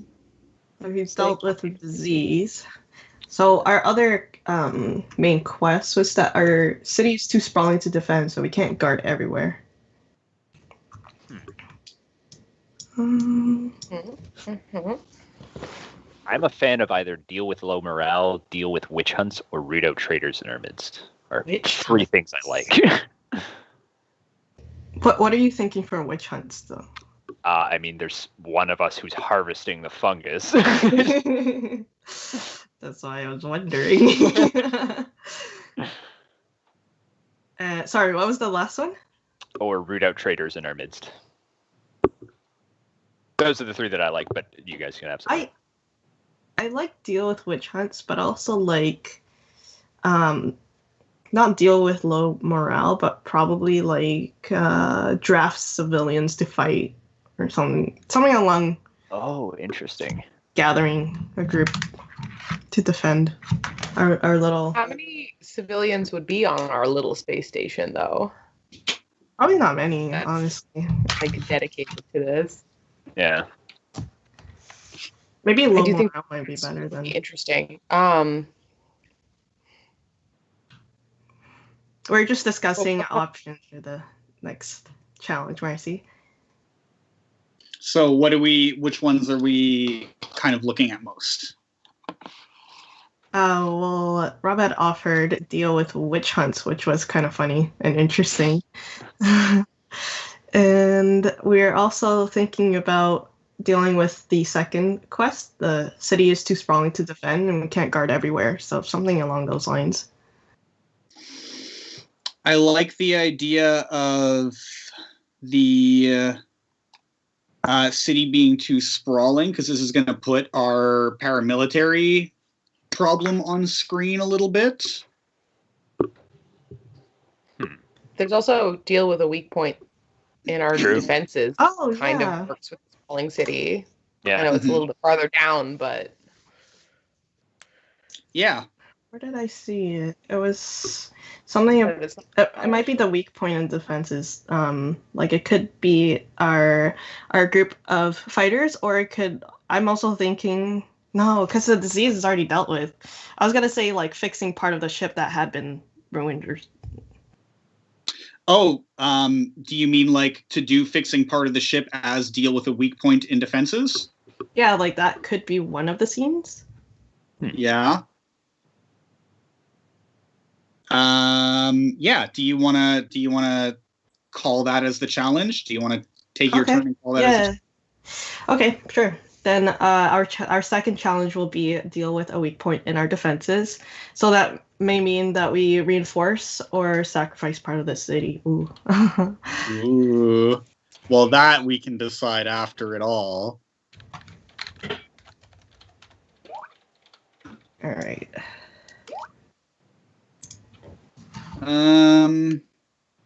How do you all feel about that? I wasn't sure what a timeline for that would be. Yeah, I'm Right. fine with 10 minutes. Yeah. I'm fine with that. We are going to take a 10-minute break before we start the next act. See you soon.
All right, welcome back. We're about approaching our second act. And we've chosen the challenge to deal with a weak point in our defenses. So that may mean reinforcing our spaceship, or sacrificing part of it. And we've already discussed some potential scenes, so maybe we'll play one out. But I would like to start. So I choose who will be in my scene and what the first challenge will be. When you pick the challenge, then you lob it off to someone else to do the first scene. Okay. So, but you also have to choose what in particular makes it hard. Okay. I will say what makes this challenge hard is that we don't have a lot of fighters on our ship, or rather civilians, I'd say, like people that are on this ship. So if we were being attacked, let's say, we have a very short number of members that we can work with. And for this scene, I want to bring in bring in Armistice, Cold, Colton Array would be interesting, and Axel. I'll bring in Axel, the deserter. So it'll be the four of us playing. I forgot. I had to lead it off to someone else to do it. Can I let Marcy do it? I think this is where me being new to D&D thing is. That's fine. I don't think it's a game-breaking problem, and as you know, I am more than willing to bend rules if they don't break the game. And so it sounds like you already have something in mind, so let's just go with it. Okay. All right. I would like to so since it's dealing with a weak point in our defenses, I'd say since our little ship isn't particularly armed with, let's say, like combat or things that could help defend, we could lead off with that. And we'll start in a scene or a room where we had fixed the fungi, but part of the ship we need fixing, let's say, like repairing. And this is Axel talking, so how do you expect us to get our ship moving when this stupid crap has been just smothering our whole ship? I can't get... Why am I even stuck here? This is not my problem. Cold looks over at Axel and is like, for a second, he's like, brother? Like, wow, I really feel this. But you brought me here. Why'd you bring me here? I don't need to be stuck in this monotonous bullshit. Same as you. At least you know what you're doing with your hands. I'd rather be out there snapping necks. That's the kind of attitude I like. You know, we Damn need our right. defenses. You like fist bumps. Cold does not fist You bump. all well know not enough. There weren't enough people working on this ship. There's not enough security. There's not enough laborers to deal with this sort of problem. So we are all just going to have to do our best and to make this work. If we can't fix the wiring in this part of the ship, then this entire branch of the station is going to have to shut down. This is where the kitchens are. The kitchen. No, not the kitchen. There's no way in heck I want to be eating Brenda's kitchen. food. No. I love Brenda's cookies. I know I you need do. to be filled That's up. the problem. No, the same way. You're getting soft on me, Colton. Getting real soft. Same way we all need to be fueled up. We've got to pull our hands together and make sure that we're ready. Don't touch me. I'm not touching you. I would never. Talking about hand holding. You're the sissy over there talking about hand-holding. I thought you were cool. I was wrong. Is there any sort of internal reporting service in the Knights Errant? In Errant Security. I feel like that's an inappropriate way to talk to anyone you're working with. Sorry. You actually think that there's some sort of bureaucracy going on around here? I just rounded up a bunch of guys. I beat them all in a match, and I said, you have to run with me. You have to be my dudes. You're going to come into combat. You're probably going to die, and it's going to be glorious. And you don't really have a choice about it. Colton just nods behind him like, yeah, that's I took Colton from an orphanage. How it happened. I just walked in there and I grabbed him and I was like, he's coming with me. And nobody was strong enough to stop me. Life. You know, life is pretty miserable back there. Yeah, and now I put his life in danger all the time. That's my right. I won him. Die for you, sir. That's my boy. Oh man. Can you hope we don't have to? I will, but we're gonna win, right? I don't like that attitude, Colton. It's not how I raised you. We're gonna win, right, sir? Yes. It's the winning attitude win. I like. There's not a we're gonna. It's we will win. Yeah. Well, tell me, what have you all been doing grammar, to make sure that the spaceship is well running? I mean, I shouldn't. I'm not gonna say I haven't done anything, but see you guys. I haven't seen you guys really put any work together. Even though you guys have literally fucking sprayed the ship and everything, he's been leaning back. I think I should win him in combat too. I don't think that you can win people in combat. Disagree. Empirically. I've received your submission, and I think that we should process that at a later date. Actually, I don't care if you win Axel in combat. And if that's what both of you consent to at a future time, then I think that's fantastic. As long as there's a future time, and we need to repair the wiring and repair the bulkhead in this part of the station if there's going to be a future time. I'm still really confused by you brought me. We need someone to lift the heavy metal plates. All right. I can do that. Colton, perfect. You're the man for the job. Aren't you hey, Colt? Aren't you like some kind of soldier? He's built for combat. Bred for it, actually. I raised this man since he was a small child. He was still a man back then. That's how badass this boy is. Colton is my right hand. Thank you, sir. Wow. Damn right. Don't get soft on me. Stop eating those fucking cookies. Yes, sir. Hey, those cookies? No, actually, more for me then, because those cookies are bomb. Somebody else get poisoned. I don't even want to win in combat anymore. All right, we'll end the scene there.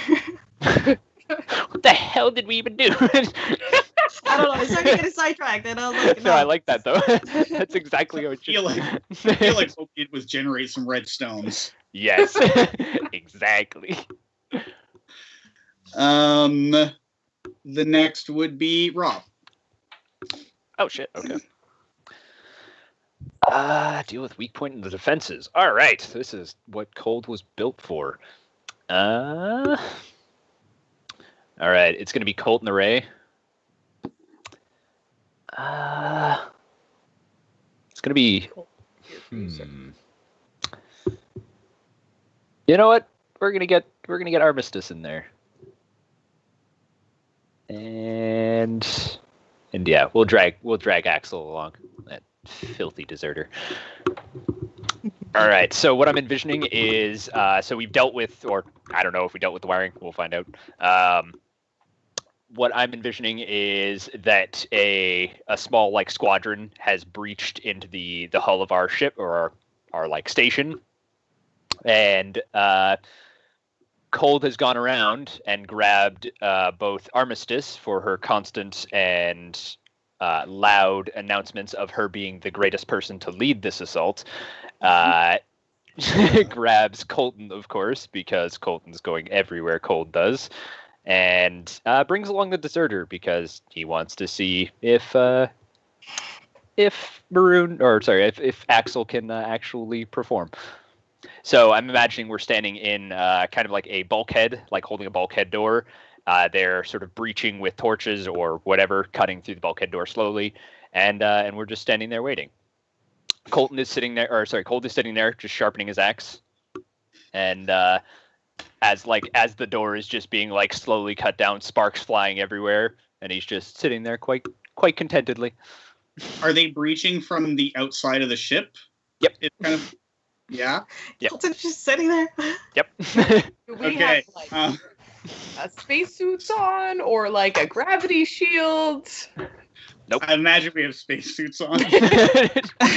Armistice. Cold has the head on, like just like a breathing apparatus and the helmet, and his body is completely exposed to the vacuum of space because he doesn't care. in the background, Brenda is oblivious to anything happening. Is still making a nice meal for everyone with the fungi.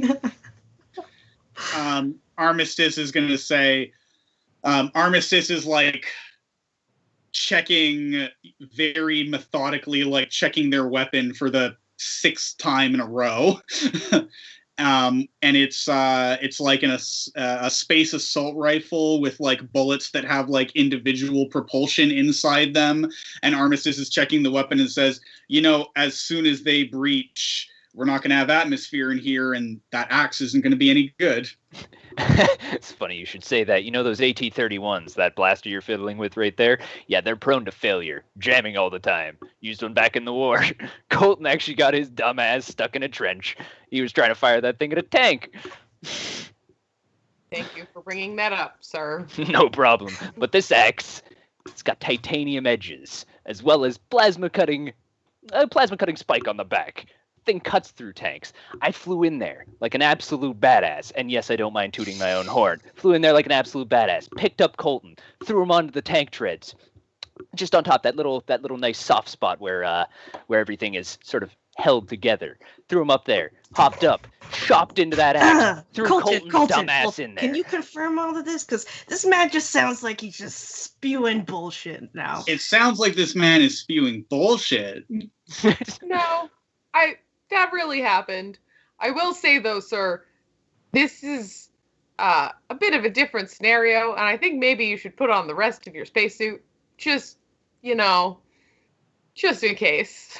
I mean, I saw Maroon back there, and he was checking out my abs when I had my shirt off, and I figured, might as well give people a show.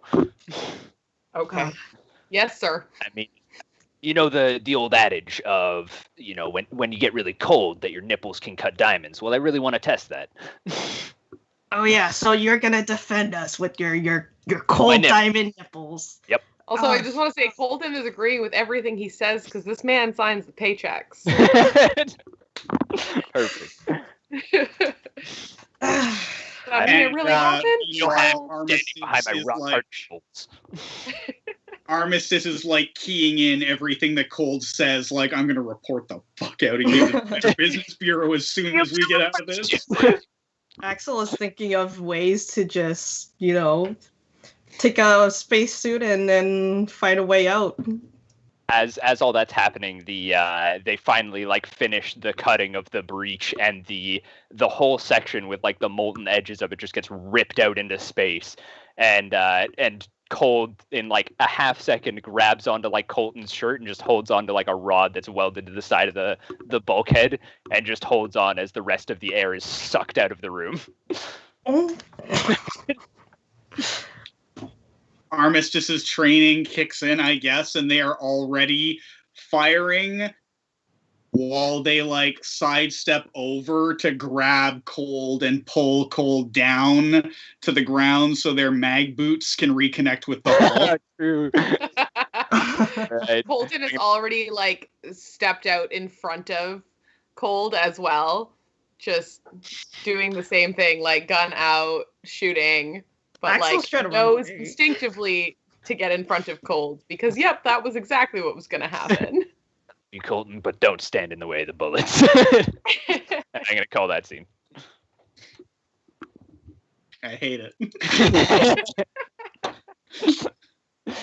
Perfect. I've done my job. Eel? Mutiny? I kind of want to do the scene that would have come just before that. Cool. So the alarms are going off, the breach is happening. Oh my god, how did we not see this coming? Except I want to do it from obviously Maroon this time. Let's do Brenda and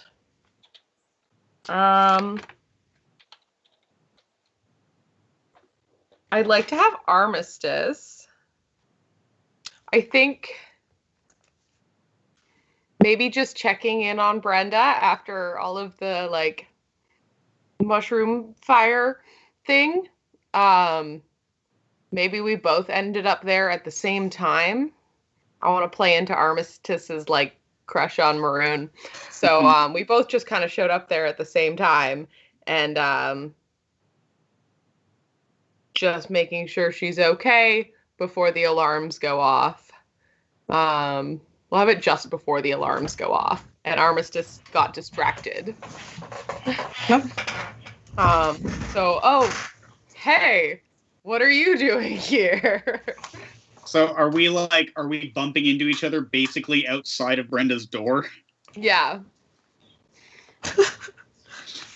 Armistice has a small potted cactus in like an O2 globe. Cute. Like, oh, Maroon, you're not working. You're not assigned to this section right now. No, I'm just here to check on Brenda. You know, little old lady in her little poison-filled house. Her house is filled with a lot of poison. I don't know if she's okay. Yeah, but she makes good cookies. Why are you here? You doing all your military work? Yes, I'm doing my I wanted to say maybe, like you said, like her house is filled with poison. I think maybe you shouldn't eat the cookies so much. That would be so impolite. That would be so impolite. You eat a lot of them, so maybe you could eat one to be polite and then not eat more of them. Just because her house is filled with poison. And she's not, you know, she didn't work at this station before. She's an outlier. She was on the wing out in the stars before, and I don't know where she comes from, but she's real comfortable with things that, you know, I'm not real comfortable with, and maybe you wouldn't be real comfortable with too. Maybe you just need to broaden your horizons. Well, I mean, I guess I could stand to broaden my horizons a little, but I was hoping more for, you know, like traveling the stars and seeing some of the prettier moons, maybe with someone special or maybe with friends. But I definitely didn't think that, and I still don't think that eating an old woman who's weirdly fond of poison and fungus' strange cookies, that's not the horizon that I want to broaden. That's some real deep words you're saying there. And I really appreciate that you're trying to look out for me. That's very kind of you. Well, you've been so helpful to everyone here, and you know you got here by accident, and you didn't mean to be here, but you know you picked up some tools and you started working, and now we're under siege, and you could probably escape, but you haven't yet. You're still here checking on Brenda. And speaking of Brenda, she's in Brenda. She's in the little room that she is. She has like 2 headphones on, and you can hear like from outside of like her headphones because she's like partially deaf, let's say, and you can hear. And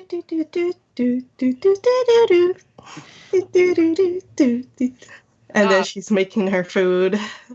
Well, she's mixing something that you can't quite see, but you can you can smell the distinct odor of the fungus. Smells certainly like something in here. My mom's cooking. That's what it is. Noticing noticing the shadows from the light from the hallway, she turns back. Oh my! Oh, you love. Oh, yes, it's so good to see you, my beautiful young. I call you my children because I just love and want to take care of all of you. She gives the cheek to cheek kiss for both of you. Oh, well, come, Brenda, sit, you remind sit. me of home. Come sit. You've come at the perfect time. I've made you my special. It's an old recipe that I've made. It's got a little. I hope you guys are okay with a little bit of garlic, cayenne, and it's mixed with a little bit of tofu. But it's please enjoy this. Thank you so Wait, what do you much. mean garlic? Did you get? You know that garlic is only for hush, the stores of the ship, right? That's part of the protected culture of seedlings. Let her it's... eat the food. She's giving us delicious food. What are you gonna yes, do like listen, that? see, they understand me. So please sit down. And she's like pressing you onto like a table and chair, like pushing you the food towards you. It would be so rude if you did not. Please tell me if it's good. It would be so rude if we didn't eat it. Armistice is absolutely not sitting down, and it's just like standing there. I assume that Brenda is not putting the full muscles into the push. This is like a guiding push. So Armistice is standing there and just like ignoring the push and like also kind of looking around the room like for spores in the air and signs of the fungus in the room. Armistice, why don't you just come on, sit down, have a nice meal. I already ate. Suit yourself. I guess it's just me and Brenda. I know you're a busy woman. You got things to do. I know the good ones from the bad. You know, the ones that respect the elder, the ones that will take what is given to be so fortunate. I think at this moment the alarm starts going off, blaring. Like no one was watching the controls. They have now breached our bubble, and everything's just flashing red. Yo, whoa, what's that? Oh, that's just my music, no? Armistice says, music? I have to go, and just turns and like marches out of the room, half running. Scene. Oh my! So the original challenge. Deal with the weak point in our defenses. I feel like we just let it happen.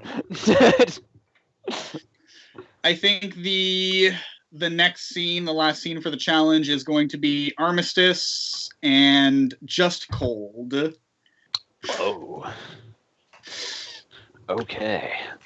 This scene is going to be, we're going to hop forward in time again. It's going to be after they breached. I think what happened is that the breach was a diversionary force. So we basically, like, it popped open and we emptied a few, I at least Armistice emptied a few rounds at the opening while going and, like, pulling Cold down. And after, like, 30 seconds of semi-firefight, it became clear that no one was coming through the hole. And immediately we, like, moved one of the heavy metal sheets into place and, like, sticky tacked it, like, spray tacked it into place until we have an opportunity to weld it. Yep. And obviously, Cold is hypothermic. The vacuum of space. Yep. He's an idiot. Yep. And so I think this scene is basically just Armistice and Cold.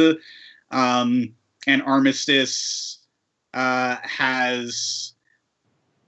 This is a few minutes later. You've already had, like, blankets and stuff put around you while you were dragged to the inside the kitchen where there's like water nozzles and spray and stuff and an oven, and the oven is just cranked, and Armistice is holding cold in front of it. Oh, okay. In the blankets, and I think the scene cuts into Armistice saying, "I'm going to shoot you in the back if you keep up this chicanery, this bullshit."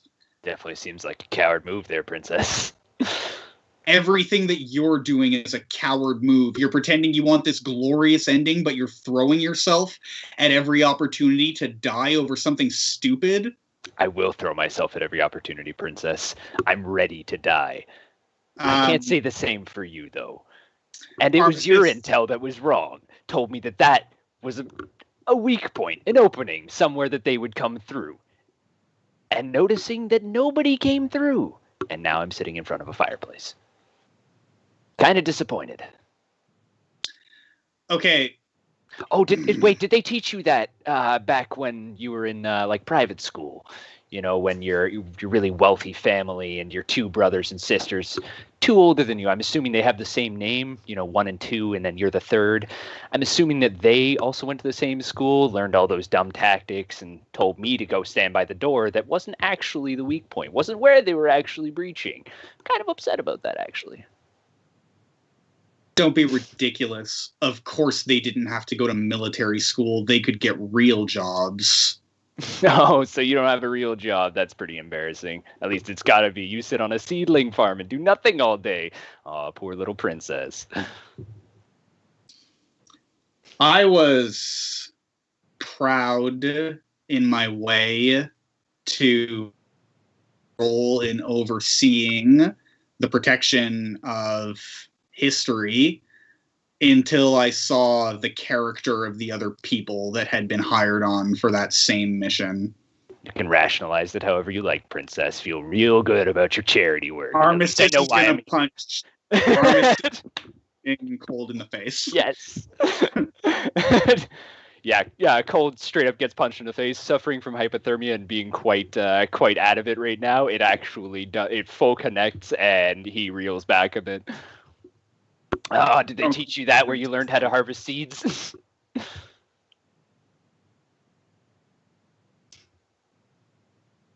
There is an opportunity to win here, and there is an opportunity to die for a reason that your name will be remembered for.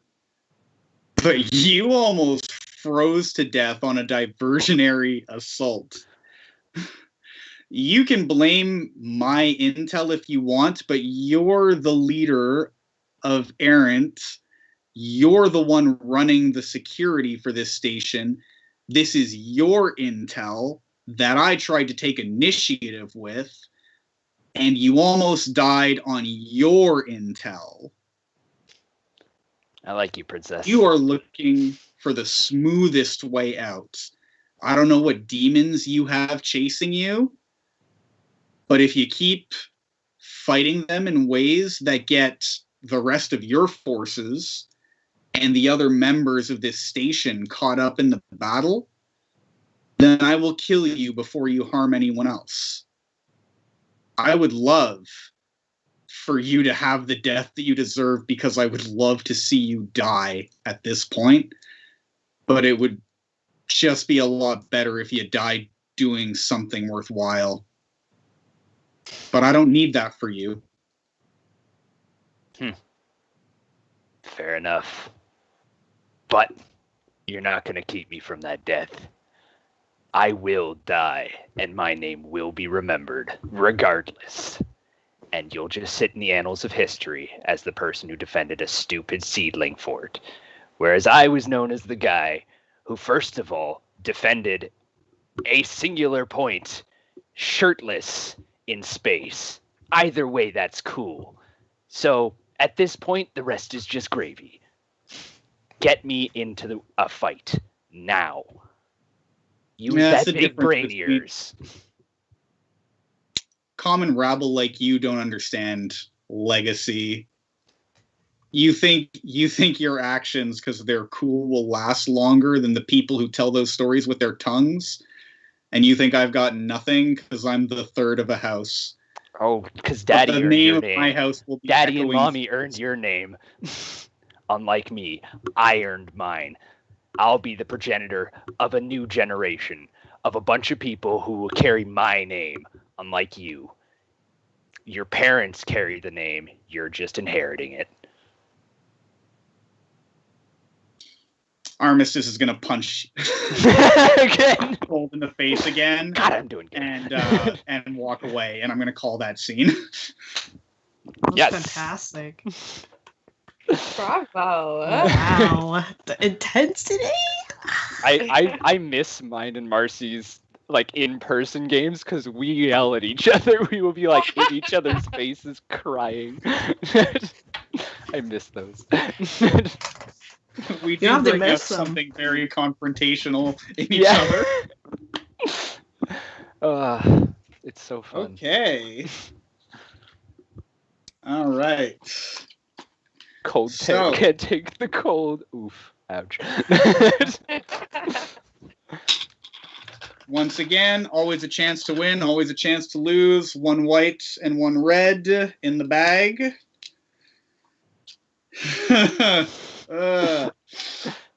If your main character is unhappy about the path the Fellowship has taken, hold up 1 finger.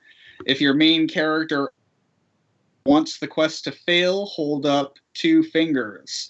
Otherwise, hold up a fist. So we were supposed to be dealing with a weak point. Is everyone ready? Yep. Go.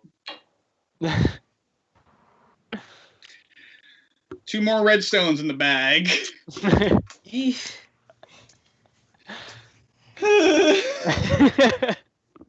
As Man, a player, I'm like- do you think the fellow... I'm liking this.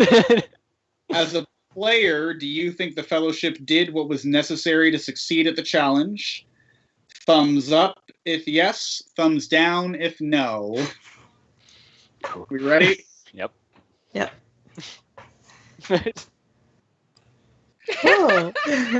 Feeling bad, man. 3 more red. Oof. And one more white. My Oh, wait. unstoppable optimism. But cold's not in combat. If someone dies, it's not cold. No. He just has a heart attack randomly. You know, I guess that'd be fair. That'd be justice in a sense. In a horrible sense. First stone. What are your Oh, red. ears Surprise, and- surprise. Oh, Second stone.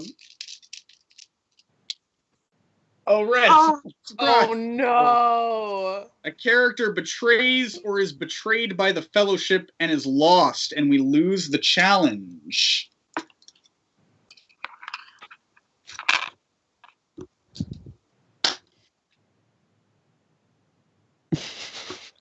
As horrible as it sounds, I think Brenda is my personal thought, just because she's straight up harvesting poison and feeding it to I us. didn't mean it. She doesn't. But at the same time, I was also thinking my secondary character, because he has done like nothing to help with the ship or with the crew, Yeah. and he like walked away when they were getting, what's the word? Attacked? Is that breached? Yeah, breached. So I don't know. Axel's out there, and I'm fine with losing him and portraying the group. Yeah, I could see that. Marcy, your thoughts? You want Axel to betray the group? Yeah. Okay, how do you imagine it happening? So in that scene where we were getting breached, he had actually not helped. He didn't help defend, and instead he walked the other way and potentially. I'm just throwing it out there. What if he had some kind of tracker on him, or some kind of like radio that was giving other people intel about the weak spots and the perfect time to come and attack, because we had just dealt with some uncontrollable fungus, and parts of our ship was not in the best conditions. So it would have been a perfect time to let the crew know, okay, let's make our break in. Okay. So I like this. So he's the one, he had like a transponder kind of. So the I assume, the core Big Seed Co. has some sort of like unmanned mining sort of ship, which was how they were able to cut it open the side. So is Axel the one who like put the signal for like, here's the place to cut? Oh, and he's a deserter, so he would have been part of that group. He would easily be bought out by the highest bidder, right? Oh, you damn traitor. Like, get his name back. Oh, that's good. That is good. Okay. Here's what I'm liking for this. Cold, realizing that it absolutely was his intel, is like, no, wait, no, something is up. So after he warms up, he goes to like investigate the breach site and finds the transponder. Oh yeah. Oh yeah. shit. Are we gonna do a scene for that, or is that just? He's got a little masking tape with his name on it, and like really poor handwriting. How would I know? I guess maybe, yeah, like my initial gut assumption is because Axel walked away. Axel didn't want to be there for the fight. Even the old lady Brenda was cooking food in the back. Seems kind of sus. Yeah, you've already mentioned that you have been kind of like keeping an eye on Axel, right? Yeah. I was originally so we could reframe that as like you actually had a bad feeling about this person. Okay, yeah. You know what I think would be a cool scene is Cold like cornering Axel and like killing him. Yeah. All right. Okay, so am I framing the scene then? Yeah, you can go ahead. Okay, so I'm imagining for some reason I'm envisioning that Axel is like prepping his gear. He's like getting ready to leave. He's done his job. He's distracted us enough, and there is just like the black silhouette of like Cold like punches the button to Axel's door, and the door opens, and there's just like complete blackness of like his silhouette standing there. Leaving so soon. For a second there, I thought I could call you brother. I thought that you'd be one of us. You knew I wasn't from here. Why would I stay? Why would you stay? I thought you'd want to die with me in glorious combat, like the rest of my men.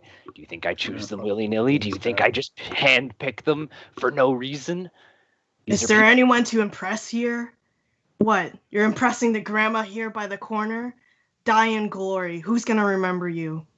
You think that granny ain't the baddest fucking bitch on this ship? Yeah, I'm gonna say she's not the best. No, shut the hell up. You don't know what the fuck you're talking about. That chick has fought through more battles than I can count, and one day I hope to be as badass as her. Oh yeah, the battle with the fungus? She's there in the corner all day. What? Mixing cookies? That's useless. We don't need that on a ship. Your dumb ass couldn't even make cookies as good as her, using half the fucking ingredients. And I grab Axel by the throat. You're so fucking lucky.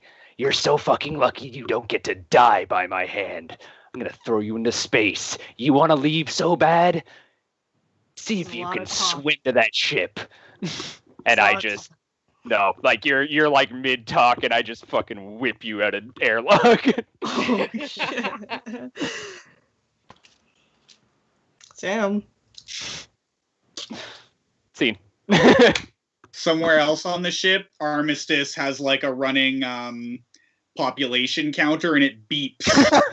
Oh my god. Oh. Wait, but you can't hear in space. All right, last challenge. Oh, Who's picked challenges so it's far? not my choice. So I just need to run to the washroom real quick. I will be right back. So, Marcy, do you have an idea, or?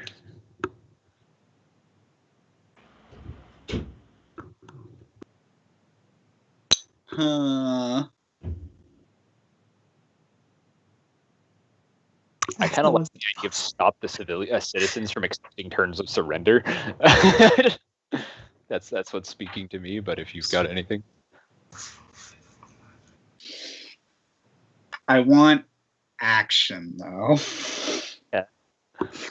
I know I don't usually quite lean that way. True. I think or both me and you, we're breaching outside of our normal boxes.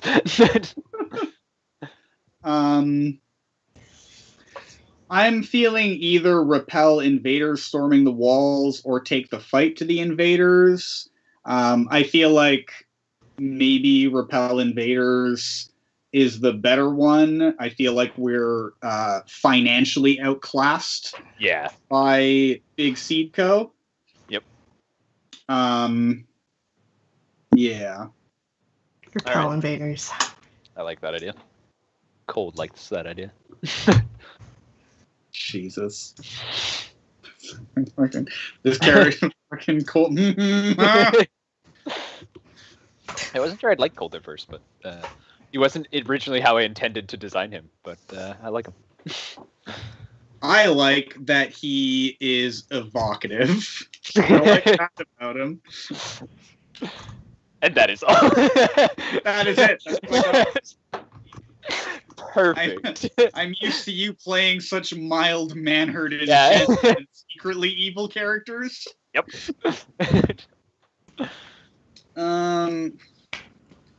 So let's do repel invaders storming walls. Oh, exciting.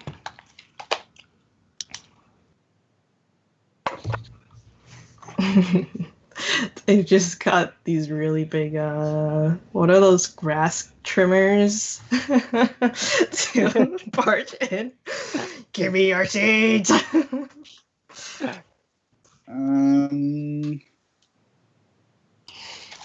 And I think what makes it particularly difficult is the obvious thing is that like we're overpowered significantly. Yeah, I'm just going to go with that. What makes it difficult is that we are significantly overpowered. This is a corporate versus it's...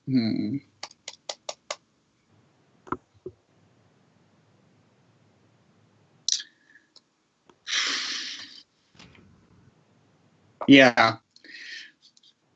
So we are overpowered. Enough that we should be throwing in the towel.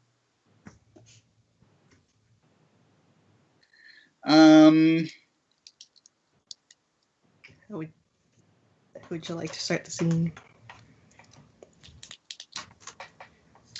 I am going to throw it off to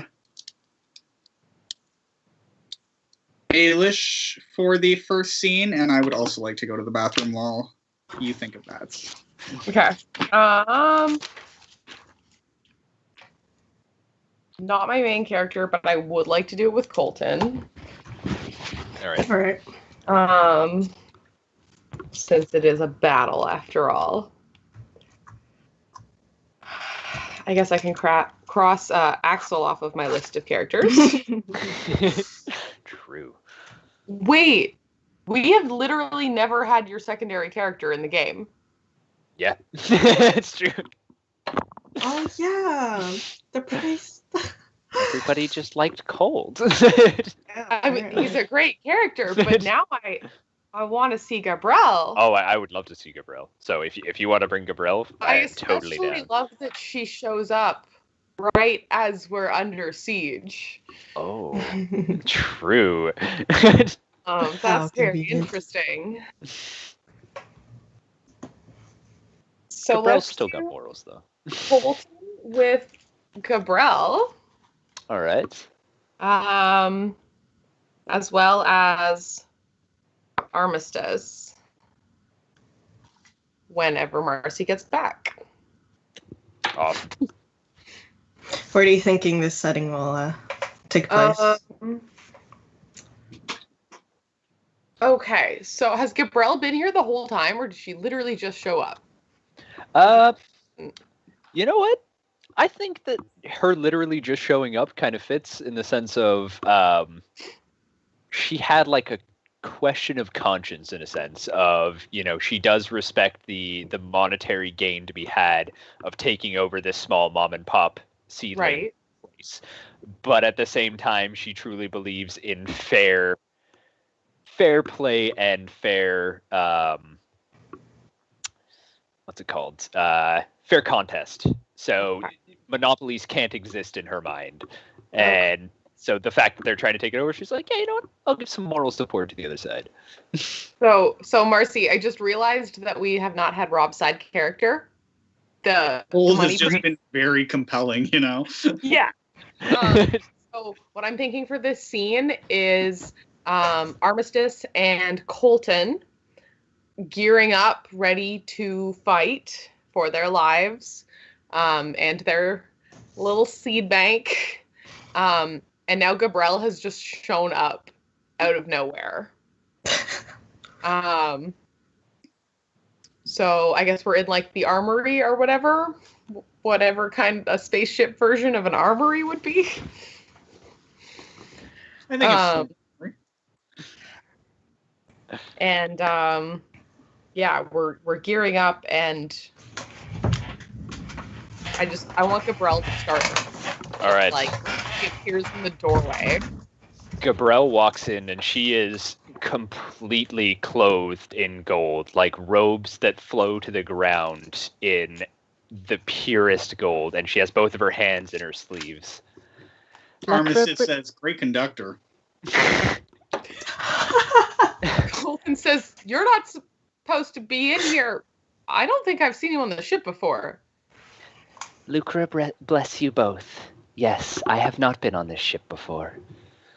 I came from what you would consider the other side, but what I consider to be an interested party. Colton's got his gun up on her. I promise you that there is no need for weapons. I promise you that I am here to help. I truly do not believe in a singular entity holding sway over all others. And I think that your mom and pop shop is very intriguing.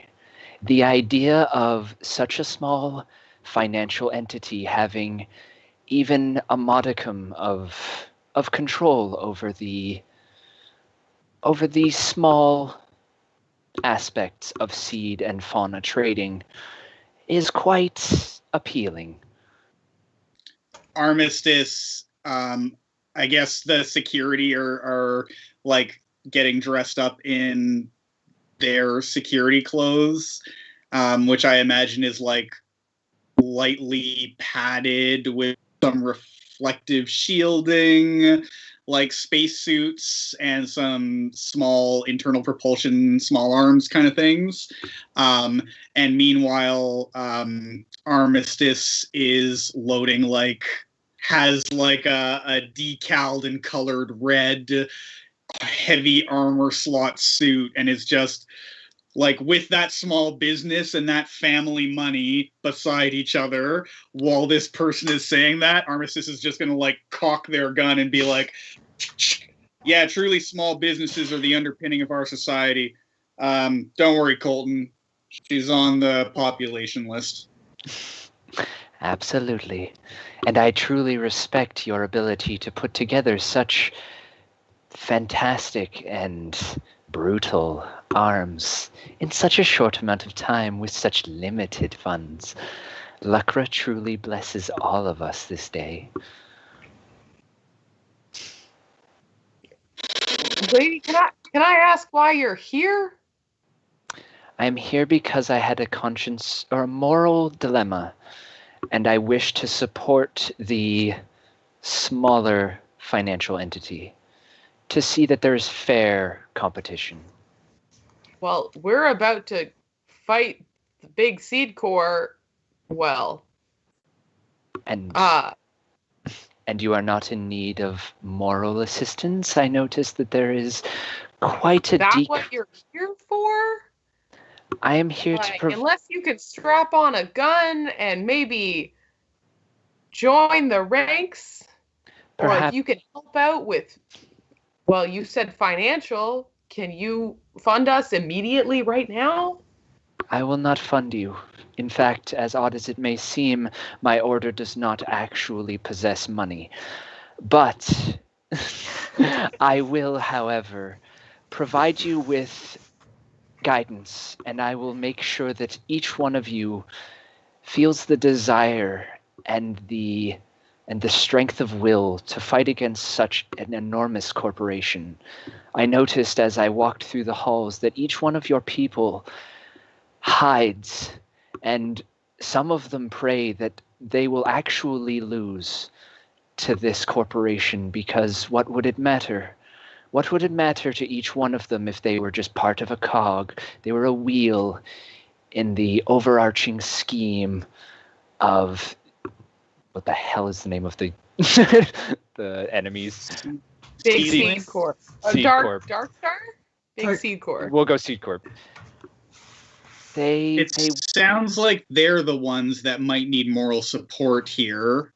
And Armistice checks their pad and says, Priestess Gabrielle, those people might be the ones who are requiring a steadying hand on their shoulder during trying times such as these. And your voice sounds steady. I'm sure your hand is too. Maybe they're the ones who need you. Perhaps. Well, some fancy words ain't gonna help us in here. But No. if you want to go and help the people out there, I can support it. Although Perhaps. I still don't know how you got here. I'm gonna look into that. That's concerning. Perhaps, and she smiles. Perhaps I can do both. I am not particularly adept at combat, but in trying times, having one who will stand at the front regardless of their strength of arms will inspire. And she reaches over and, almost like reading minds, Armistice hands her a shotgun. And as Armistice is handing her the shotgun, Armistice says, now that's what I'm talking about. Put your money where your mouth is. I always did love that saying. Scene. I love playing priests. I'll never lose to that. That's good. Oh, that felt good. Okay. That's the missing That was link. what was missing. Yeah. We didn't have Rob's priest character. The best comes last. That's what I like. I think for my scene, I would like to do. Okay. I think it's a space battle kind of thing. I think that we obviously took the fuel from a few ships, and so we are down some of our light craft. But, Armistice definitely conscripted the military, the security force for their fuel so that there would be fuel left in her glider, which is a very nice glider. And I think, actually, maybe it's not a space battle, but I think that Armistice and Mar are out on a patrol. I don't think the station has personal point defense cannons or anything, so ships need to be out a little bit far. to ward off torpedo strikes, and to also, I think our scanners probably aren't long-range scanners, and paramilitary ships probably do have long-range scanners. Mm-hmm. So Armistice and Mar are like out on the wing, patrolling the area in between where we know Black Star, or at least most of Black Star is, and talking to each other over the comms. And it's calm, and the station is, I think the station is part of a kind of light asteroid belt.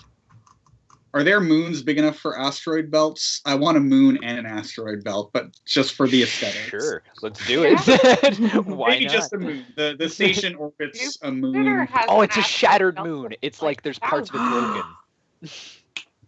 Thank you, Rob. Yes. No worries. Fantastic. And Armistice is going to say,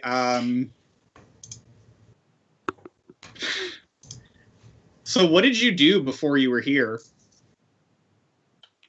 I don't know, man. I just floated around, tried to have a good time.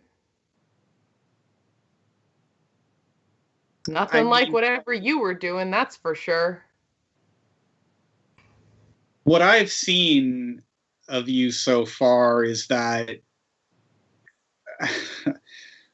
it's no small feat that you know how to take care of, decrepit members of the community, people who are disabled or moving on in times, and that's not nothing. And you're also piloting a military craft right now, and well, you float around enough, you learn some things, jack of all trades and all that. I don't know, I just learned some stuff. Do you feel like you're a master of none? Man, I don't know what I'm doing here. I just got no way to leave. I mean, you could have left. There are ships leaving all the time. You could have continued to buffet about on the breeze. I guess money would have been tight no matter what you did. Is that... Oh, yeah, you sure know about that, huh? No. Yeah, it was, yeah. You were talking about broadening horizons earlier, and I'd like to see more of this whole universe that we have in front of us. And now I'm worried that we're gonna... You want to slum it with the poor? Well, I mean, you wouldn't be poor if you were traveling with me. Oh. Okay. Man, I'm just trying to, do what's right, I guess. Make my life mean something in my own little way. What even are you doing here? It was just convenient. It would look good for the family name. I had the right skill set for it. There's money like my family has. I don't really need to think about what to do, and I'm a child far enough down the line that I don't really need to do anything special. It just needs to look good. I get a lot of freedom with that. This is just where I wound up. Must be Sounds nice. like this is just where you wound up. Well, I guess that's true. I guess we do have a little bit in common, huh?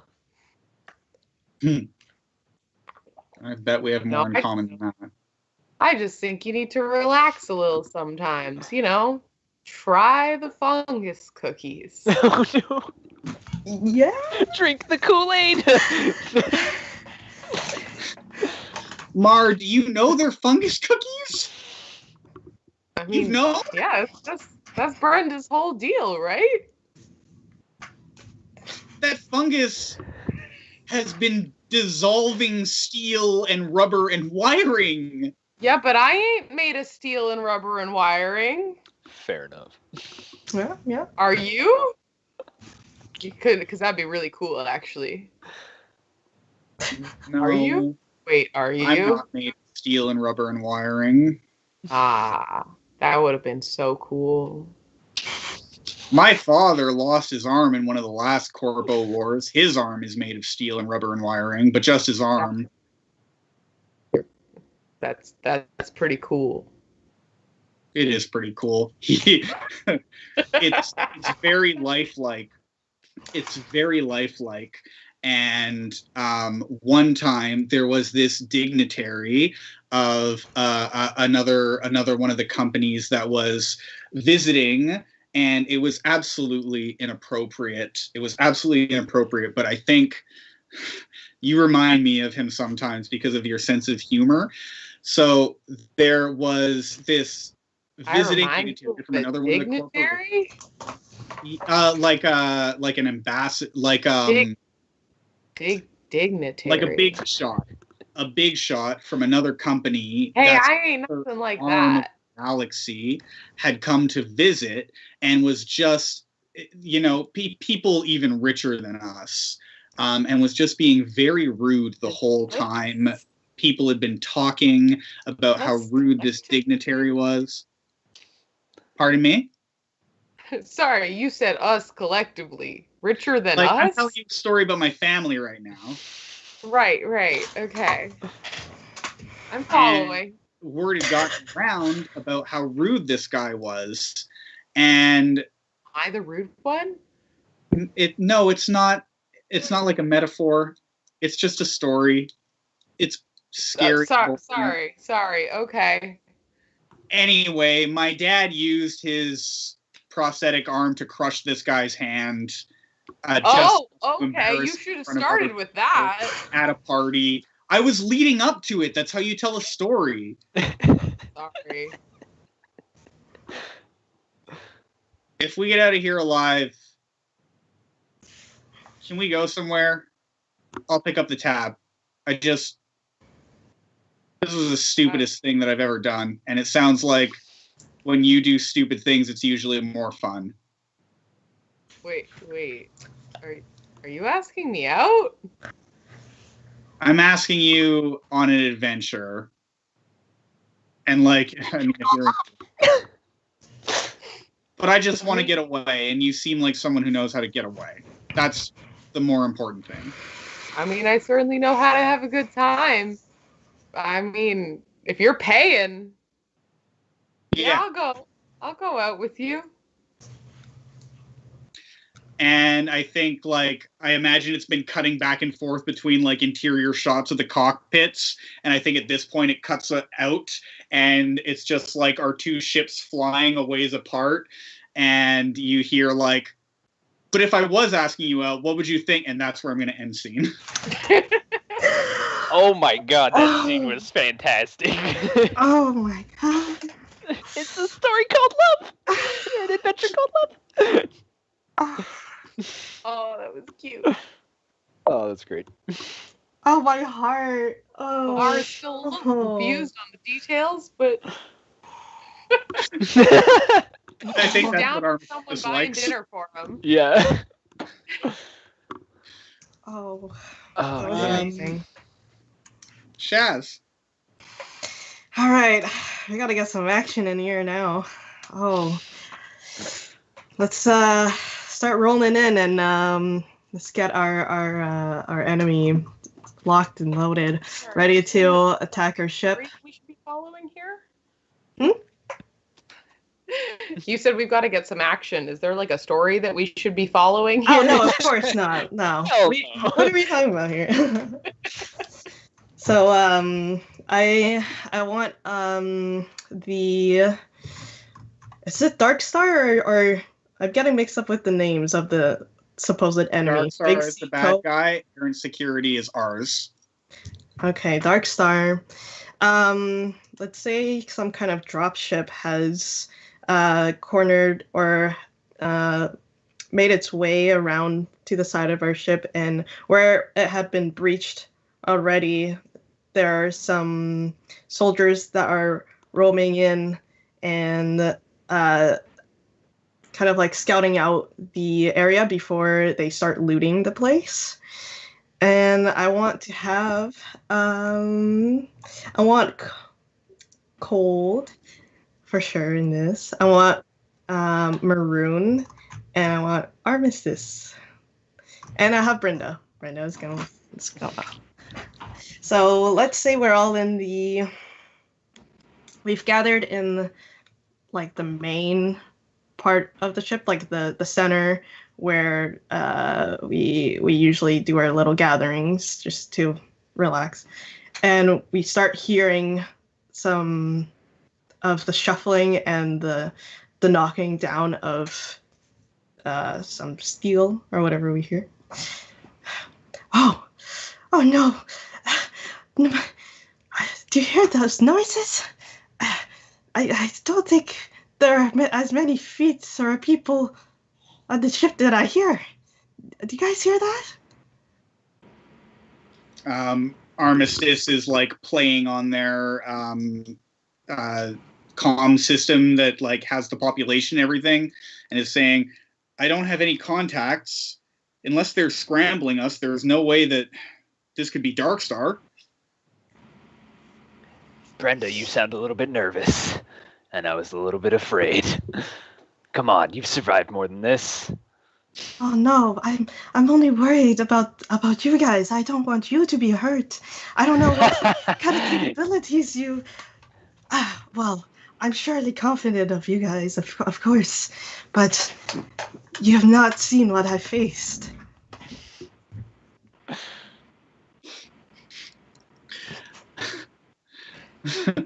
Armistice is going to say, I'm sure you've faced a good many things, especially when you tend to put random fungus in your mouth. But unless there's something wrong with the computers, it should be fine. No, I've got a feeling about this. When my senses are tingling. I've heard this before. No, we have to check. Please guard the doors. That your fancy schmancy computers may be wrong from time to time. Not gonna lie, I'm gonna trust the old woman. I mean, I heard about her battle fighting the worms of Atraxian 5. All on her own. Her whole entire squad didn't listen to her. And she was the only one who made it out alive. And not gonna lie, while I do want to die in glorious combat, I want to survive as long as possible. Oh, I'm glad to hear that you've shifted your perspective on this issue a little. Had a change of heart? Maybe a little bit, princess. At this point, the soldiers start roaming into the room, and with the ends of their guns, they start slamming into the door, leaving dents in. So it's a kind of like sheet metal doorway, and from our side, you can see the door warp from every hit that they're starting to make. That's a little bit disconcerting. That's 6-inch plate steel. I don't want to die. Please, I know that you guys are well equipped. You've been working very hard, and you're young, and I know what you're capable of. Colt, I've heard what you've done with Axel. I am fondly appreciative of what you've done. Of me throwing that man into space. Man, you've made my day, Brenda. I know. Sometimes I recognize it is a far-fetched idea to believe in unity of everyone, but I know that you will always protect the ones you love, and if that means hurting those, then maybe unity is not what we need. Yeah, Cold. You love protecting people, right? You're not gonna let me die here. You're not gonna die here, Maroon. Colt! Colt, guard the doors. You got You it. must find, It was you a good must find a time, way Brenda. to deal. And then the soldiers start barging in now that the plate doors have fallen over. And one of the soldiers, well, 3 of the soldiers have marched in and grabs Cole and immediately pummels him down to the ground and starts wailing on him. Uses up Colton to protect him. And I thought this wasn't gonna be fun. All right, well, even if I die here, you guys get your dumb asses out alive. We're gonna- Gotta tell my story at least. Are you choking this over the speaker at us? Yeah. I shoot Maroon and Armistice to go help. And then I reach over and I rip my shawl off. And underneath I am wearing a, like, is it a unitard? It's a unitard. And then I'm armed with belts with my fungi weapons. And one of them is a kind of like orb shooter. So a laser. No, we're making it out of the fungus. So I've cultivated, in a sense, these guns for all of you. So the 3 of you have handed over a little, think like Rick and Morty, like the little Like the portal gun? Portal gun kind of thing? like the portal gun, that kind of size. But what shoots out is a long laser beam, and it emits this blue fluorescent light that just melts through anything it goes through. Cold. You've doubted all of my expertise. No, please use these. Cold I've never like shot grabs the anyone guy's before. leg that's like next to him, pulls him down, puts his axe on his throat, leans his entire shoulder into it, and cuts the guy's head off as like all of that is happening. All right. The 2 others are just, they back up in just complete disbelief and kind of stagger in a way. They're shocked. They do not know what to do. They've never seen this before, and they're wielding like what looks like a rake of some sort, pointed edge, and then the other one is armed with like an actual gun and not knowing what to do. They stand there just frozen. Armistice is not going to use the fungus weapon, and it's just going to snap off like 2 quick sidearm shots and hit a panel to make the reinforced atmosphere doors go down over the one that they broke down. Maroon has never killed anyone before, but hey, they've got cold. Like, this is like while they're pummeling Cold and like, ah!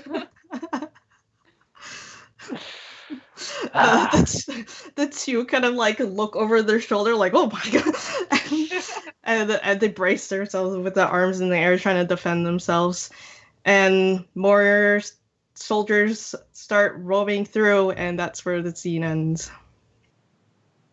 We got one more scene. Shit. Oh my god.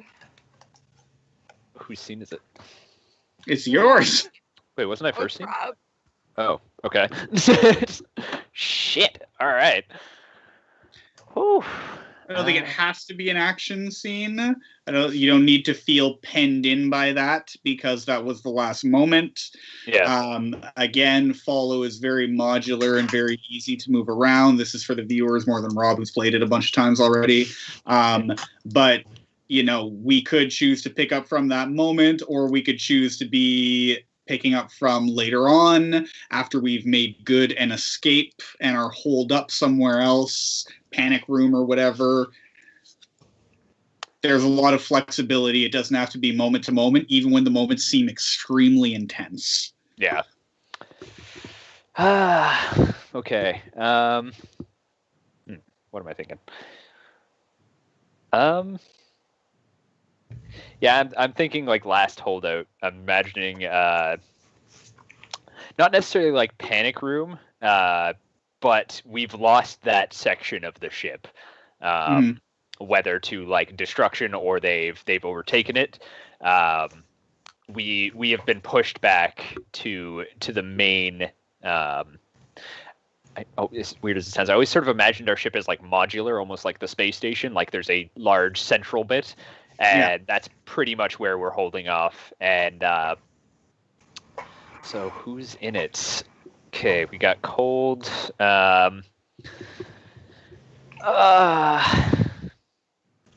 Shit, I'm liking where Maroon's going. So yeah, I'm gonna have Maroon in there. And Brenda, as well as Armistice. It's just going to be all our main characters, except for yeah, you know what, all our main characters.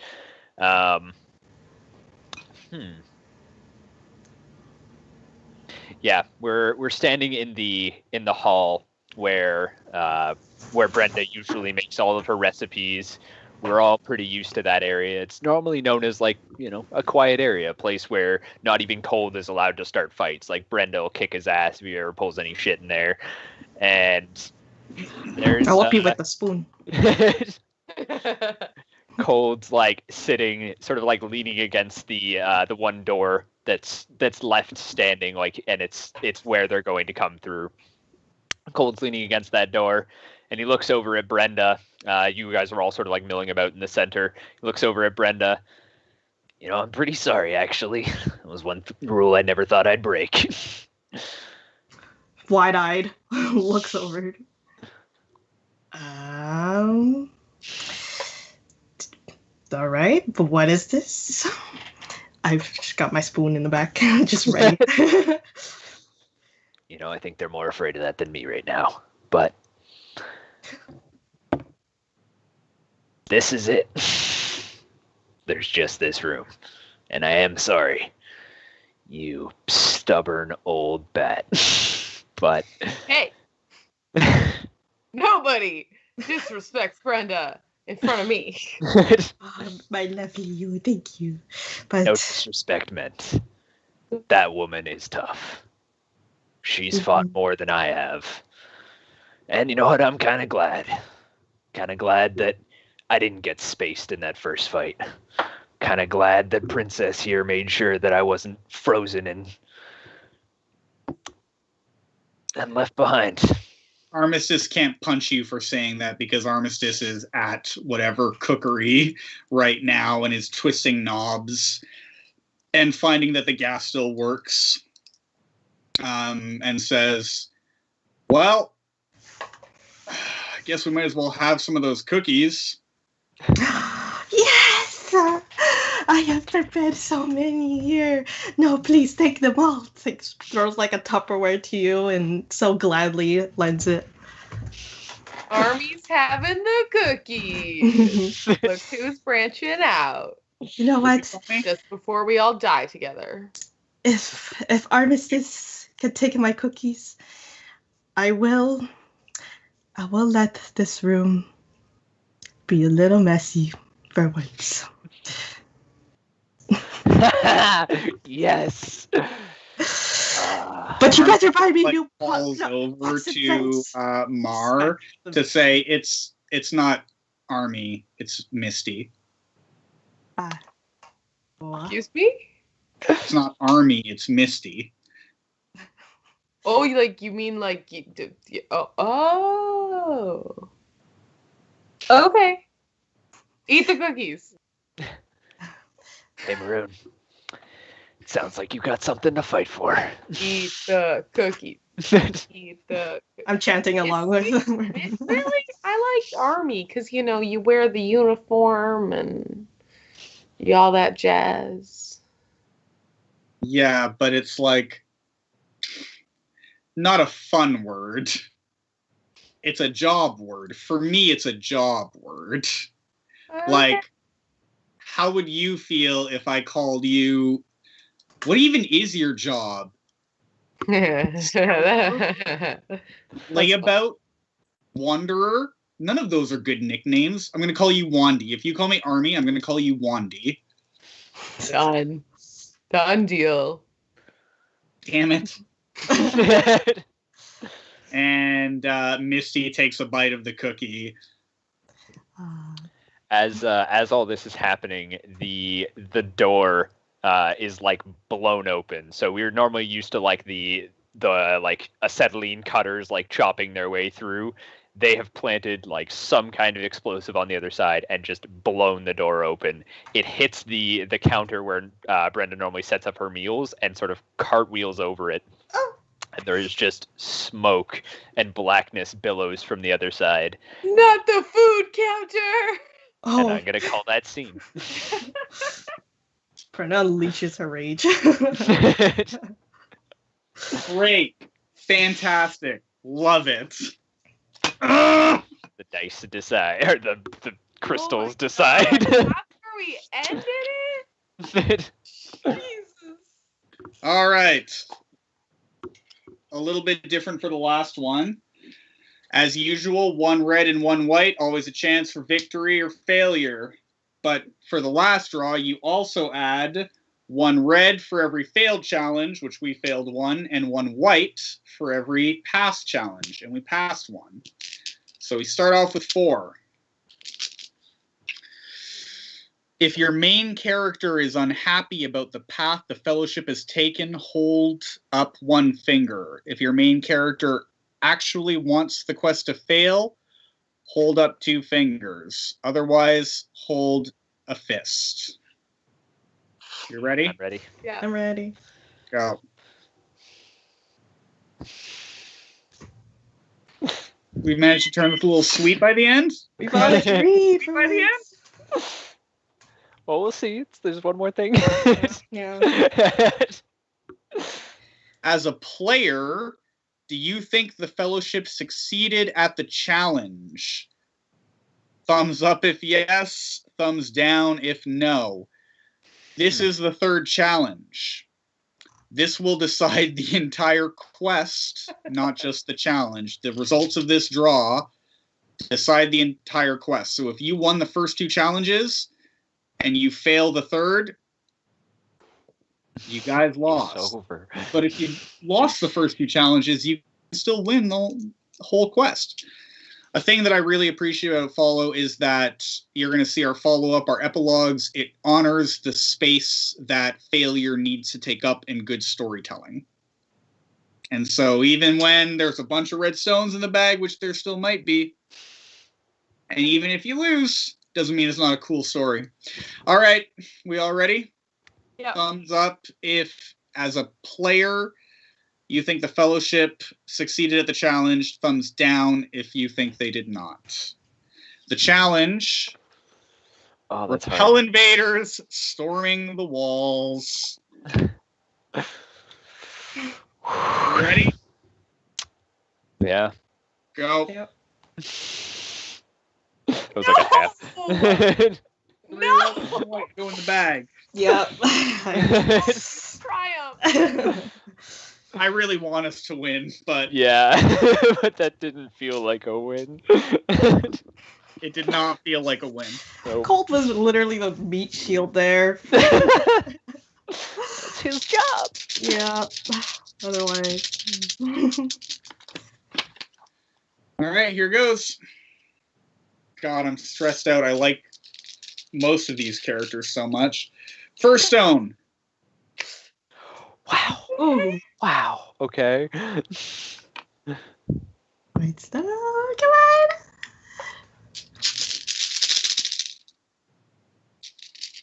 Oh no. Oh my god. Oh no! Lose 1 character and lose the challenge. Glory. Yes. No, come on. No, I think we know who we lose. No.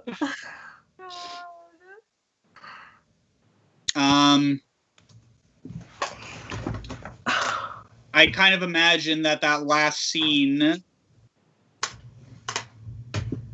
as those bombs go off to open up the door, we were all kind of calmly waiting for that to happen. And the smoke pours into the room.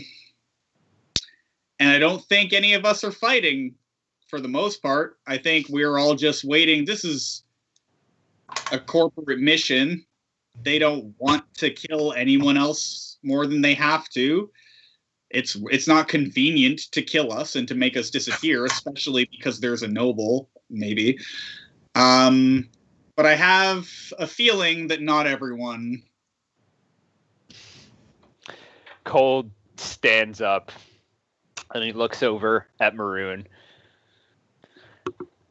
You got a life to live, kid. And he looks over at Armistice.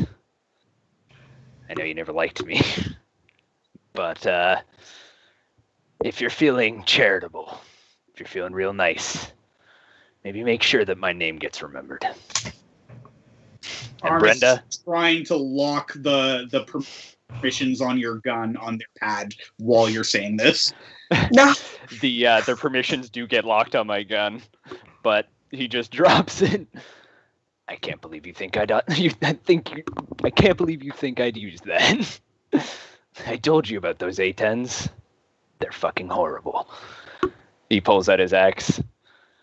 Brenda, I'll be thinking of you at the end. I'll be thinking about how I can top that stubborn, old, tough as fucking leather cook. You've And, always served to protect us. Oh, my dear. I And will Cold, forever cherish that.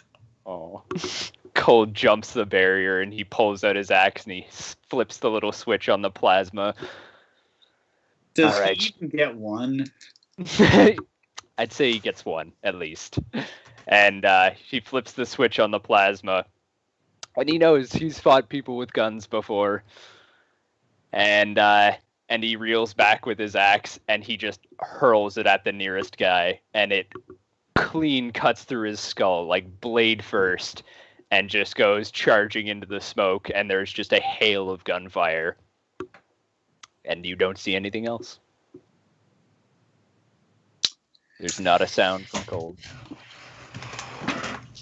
Seedlings, in the end, is unable to manage the repairs on their facilities or to hire the staff required to clean up the spread of the fungus, which was beaten back, but there were still holdouts in some areas for which containment got broken during Dark Star's assault of the facility. Dark Star's Good Samaritan reclamation of the facility. There was clearly some sort of infection happening there, and Dark Star was looking out for the best interest of the preserved seeds and fauna and flora of the ship. And it was heroic that they did that. The ship had been long underfunded and understaffed, and all reports and accounts of people who were extracted from Seedling all agree that without the intervention of Big C Co and Dark Star, that the facility would have been destroyed by the infection and that all of the history would have been lost. Who would like to do their first epilogue? Or just, sorry, you only do an epilogue for the main character. Sorry, who would like to do their epilogue? Wait, does Gabriel count as my main character now? If you have something, sure, yeah. All right. I haven't quite hammered it out yet, so somebody else can go first. Okay, I'll start. Brenda, years after we've been stormed, she has found her next stay in a little cozy nook of a kind of like a junk sweeper type ship. She finds a nice comforting feel to this new place and believes that this will be her last ship that she will board. And on this ship, she is quite well known for serving of course, delicious and nutritious meals, but most importantly, for one particular dish called the cold special. And underneath the little menu, you see the best dish to be served to warm your hearts in the name of glory.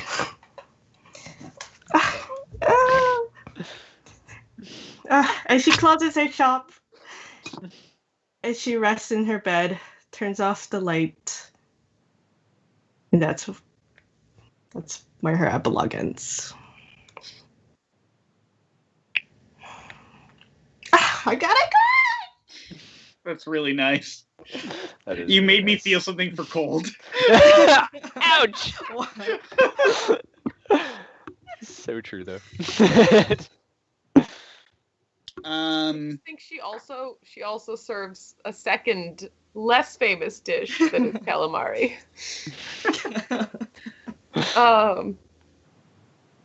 I think for Maroon, it's it must be a joint epilogue.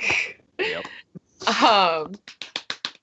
So I think after this battle, where they lose, Maroon is like, well, this isn't fun anymore. And hey, somebody's gonna pay for me to get off this ship. So, I would imagine, and add in anything that you like here, but I imagine probably like the night we decide to leave, like the next night or whatever, it's just like let's have some drinks, and Armistice and Maroon drink together. Armistice drinks to cold. Or sorry, Maroon drinks to cold. Maybe Armistice doesn't. But that leads to hey, let's see where this leads us. And Maroon tries to convince Armistice to not try to plan out every little detail. Mm-hmm. And let's just grab a ship and let's get out of here and see where it goes. I think Armistice's epilogue is Armistice sitting in a ship looking out like a port side sort of window, and it's clearly like the captain's quarters that Armistice is sitting in.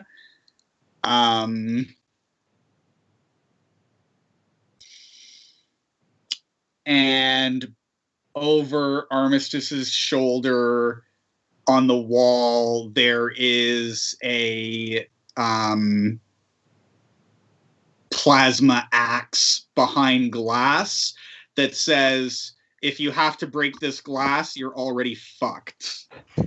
I love And it. it comes out from, like, out of the window to see the side of the ship, and the name of the ship is the what were the Army Layabout. Aww. Yes. Oh my god. You know, I kind of want to leave it there. Just All right. like that was amazing. I don't want to do Gabriel's Gabriel's ending because that's the best place to end it. Thank you for a fantastic game, and thank everyone who joined for also a fantastic game. Yeah. Oh, Yeah, thank you everybody in the chat. yes. It was really cool to read all your responses and like the fact that you seem to enjoy the game. That was really cool. And all the suggestions I loved. Oh. Yeah. Chef kiss. Nice. You know,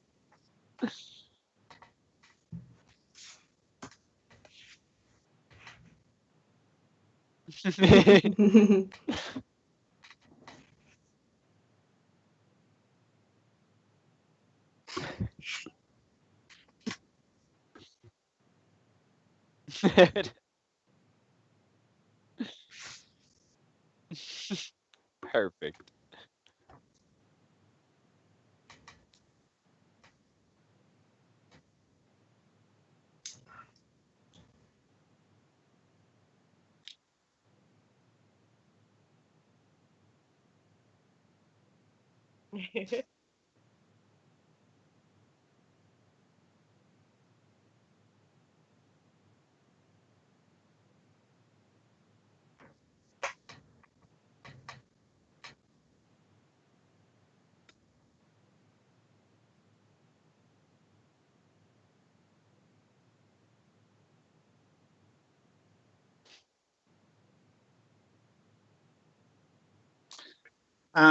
Sorry. Chat is saying they can't hear you. Yes. Oh. We're all just nodding like, yeah. Yeah. I was praising chat too. That's the worst part about the whole situation. Sorry, it's double muted just to make sure that I don't ruin the show. I double mute myself, but when I come out of it, sometimes I forget one of my mutes. So I am no longer muted. But anyway, I was saying, thanking Marcy, thanking Shaz, thanking Rob, thanking Mutant Kitty, thank you for the incredible game. But also, I wanted to thank chat because Dinner and a Game has run a lot of sessions, a lot of games. And I can tell you this is one of the greatest chat audiences we've had because you guys not only participated, were helpful, were courteous. There was like no issues. It was a dream chat. You guys were an amazing audience. I hope you guys all come back next in 2 weeks on the 26th when we do this all again. I do believe you guys are planning on doing follow again. No. No, good. No playing. We don't know what game yet exactly, but I absolutely want to do a different game. Well, also, I'm going to put it up again. We have a Discord that we're using right now. It's the Dinner and a Game Discord. But if you guys want to join the Discord and you guys have any suggestions, I know that we have a lot of games that we already have on the list. But, we always are looking for new stuff. So if you guys want to suggest anything, you can go to the Dinner and a Game Discord. That's the best way to reach all of us because we're all on there. And you can go and make suggestions. So this is going to happen again in 2 weeks. Next week, I'm going on Friday, though, because we are trying to make sure we have something broadcasting every Friday night. So next week, I'm going to start our new show, or not new show, a relaunching of an old show called Dinner Conversations. And we're going to be looking for topics for dinner conversations. I think that one of the ones, first off, Marcy, do you have time next Friday or? Next Friday should be all right. Yes. Okay. So the reason I'm asking Marcy in particular is because Marcy and I were talking about a particular subject that Marcy wanted to discuss. And so next Friday, we're going to launch Dinner Conversations, and the first topic of Dinner Conversations will be mechanics in tabletop RPGs. So it's going to be a discussion about the merits, flaws of heavy mechanic games, light mechanic games, and the interspersion of actual role play and storytelling, and what can be utilized best in what situations. So, and there are strong opinions that are going to be voiced because we all know of the progenitor. We all know of Dungeons and Dragons. But most of us here all agree that D&D is a little bit heavy on mechanics and can get in the way of story sometimes. So we're going to have a discussion about that. And one thing I will state is that my point of view is always there's no wrong way to game as long as you're enjoying yourself. So do not think in any way, shape, or form that because we may not like D&D as much as other folks do, that we think that they're doing it wrong. It's all personal preference. So that's going to be happening. Dungeons and What-Ons. It's this game. They made it a long time ago. Milton Bradley or someone bought it. It's something weird. But anyway, so we're going to be back on Friday with Dinner Conversations. We're going to be doing this game again the Friday after that, and it's going to go on rotation like that. Go join the Discord in order to be able to input in things for different games and systems. And we're going to be doing a lot of our announcements through Discord, and the Facebook group is also posted up on Discord. So if you can interact with us in any way, shape, or form, we love it because the reason we're doing this, not only for this opportunity to tell stories, but we want you guys to participate with us. You want you guys to give us input and feedback. Tell us what you like, tell us what you don't like, so we can do things that help you enjoy what we're doing. Okay? I'm going to be running 2 separate games eventually. I am creating my own D&D game right now. I'm building out my own world. And if anyone knows the author Jim Butcher, he has a series called the Cinderspire series, which is a world, it's a kind of post-apocalyptic world that all the buildings are giant arcologies that go up into the sky because the ground is so polluted it can't be lived on. And so I'm creating a fantasy version of, well, it's already a fantasy version, but I'm creating a fantasy version of that for a D&D game I'm running for some friends from Obliviously Adventurous, which is another stream on Facebook. And we're going to be streaming that on both those channels. We're just in the process of setting up dates and times, as you have to, with people who work for a living and do this for fun. So, other than that, thank you guys all again, everyone once again. You guys want to? I mean, do you guys have any time you want to? If anyone in chat has any questions. I also just want to say thank you to Ray and Dinner and a Game because they are fantastic for being able to host us and just really cool with all the technical stuff, and it's really awesome. Yeah, well, Rob, you thank me now, but you're one of the ones who stepped up to learn this stuff. So, oh, yeah. So when you and I are sitting over Skype screaming at each other, and you're going, it's not working, and I was like, it should work, it works here. See, Ray, this is a good thing. It's because I like you. We'll get through this together. There you go. Oh, TikTok handles. That's right.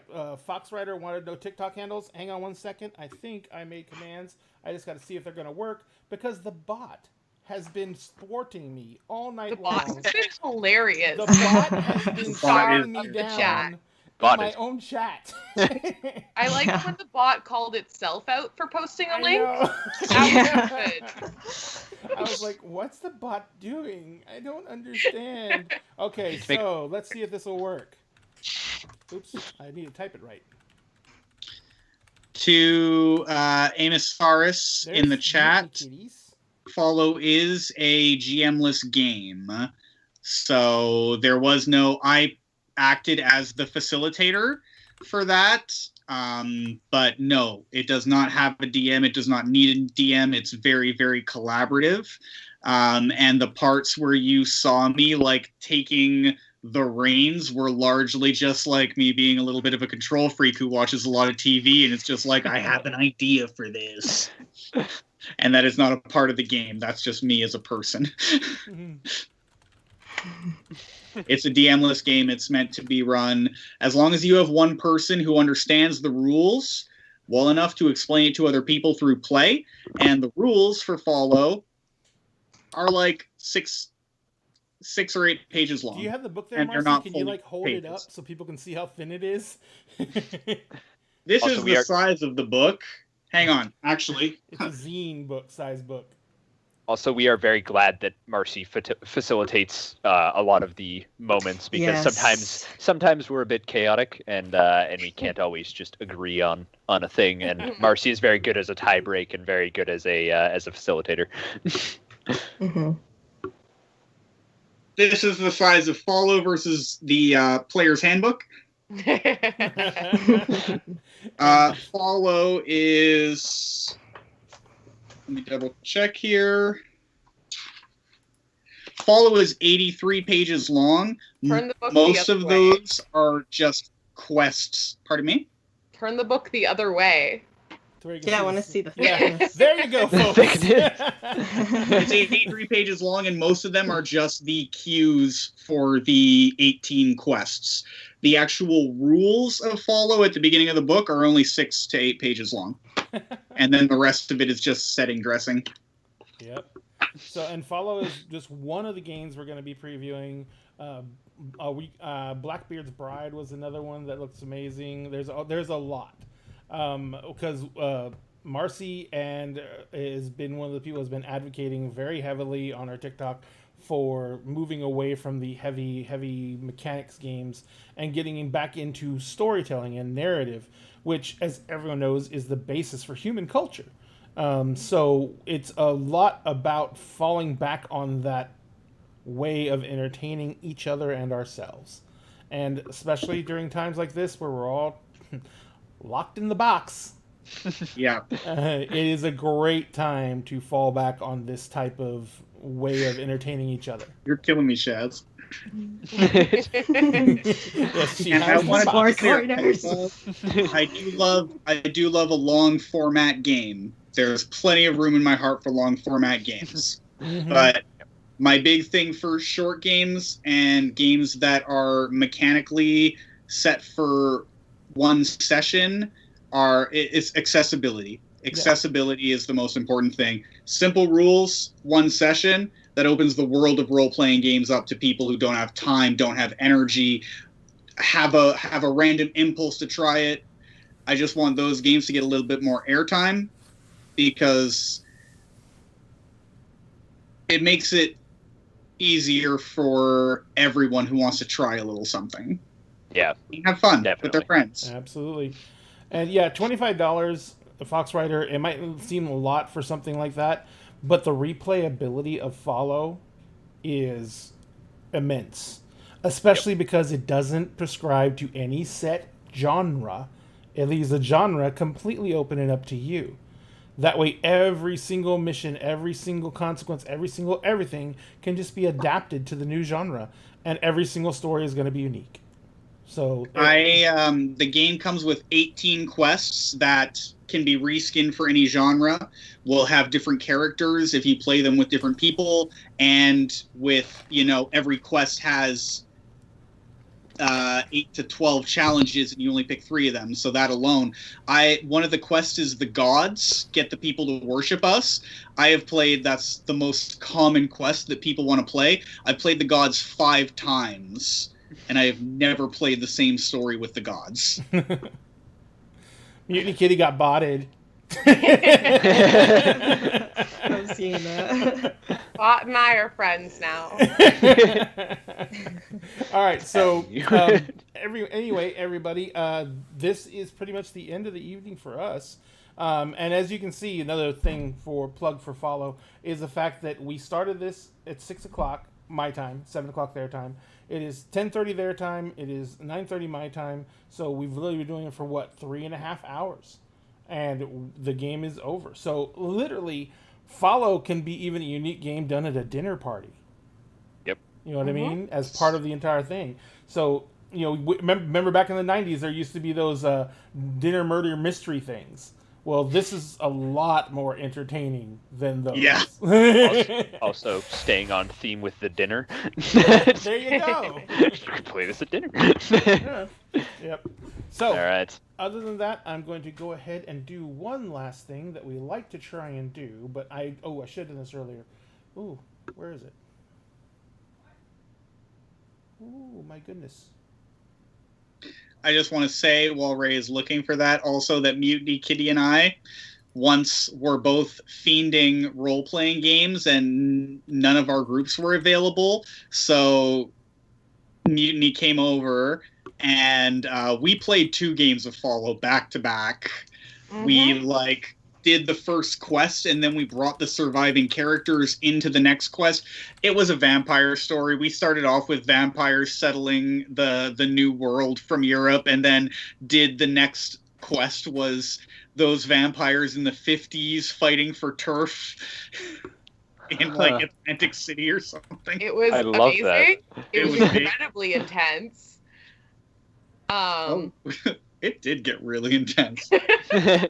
Well, yeah, that's a kind of a it's intense super fun theme. if you just want to flesh out some characters. Yeah. All right, so one of the things we always have done as a tradition here at Dinner and a Game is we have rated other streamers who have very small viewerships. Just trying to help out, give them some love. It's kind of more difficult in this situation because I was trying to find someone who's doing something more indie style. And I really can't find anyone doing anything that's doing that. But there's someone named Doomsday Doopy Doo who's doing tabletop RPGs. It doesn't say what type. So I'm hoping that they are doing some kind of indie or small RPG that doesn't fit under the D&D title. So we're gonna go raid them, and what we do when we raid is we come into the channel, we make a lot of comments saying, hey, Dinner and a Game showed up, the lab showed up, we're just here to give you a little love and support. If you want to give them a follow, it helps out small streamers like us immensely. So do your best to give them some follow, give them some love. Maybe stick around for a little while and watch. But other than that, thank you guys again so much. And I hope we will see you back here next Friday for Dinner Conversations, the Friday after that for the lab, and join us on Discord, join us on Facebook, and keep abreast of what we're going to do next, because we're going to be launching those new shows in the next few weeks.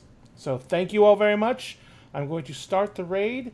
Now I'm just talking to stall, because the raid takes several seconds to launch. So I'm just stalling. It's still It's still going. All right, now we're gonna raid. Love you guys. Say goodnight for good night. And we should be clear. Let me double check.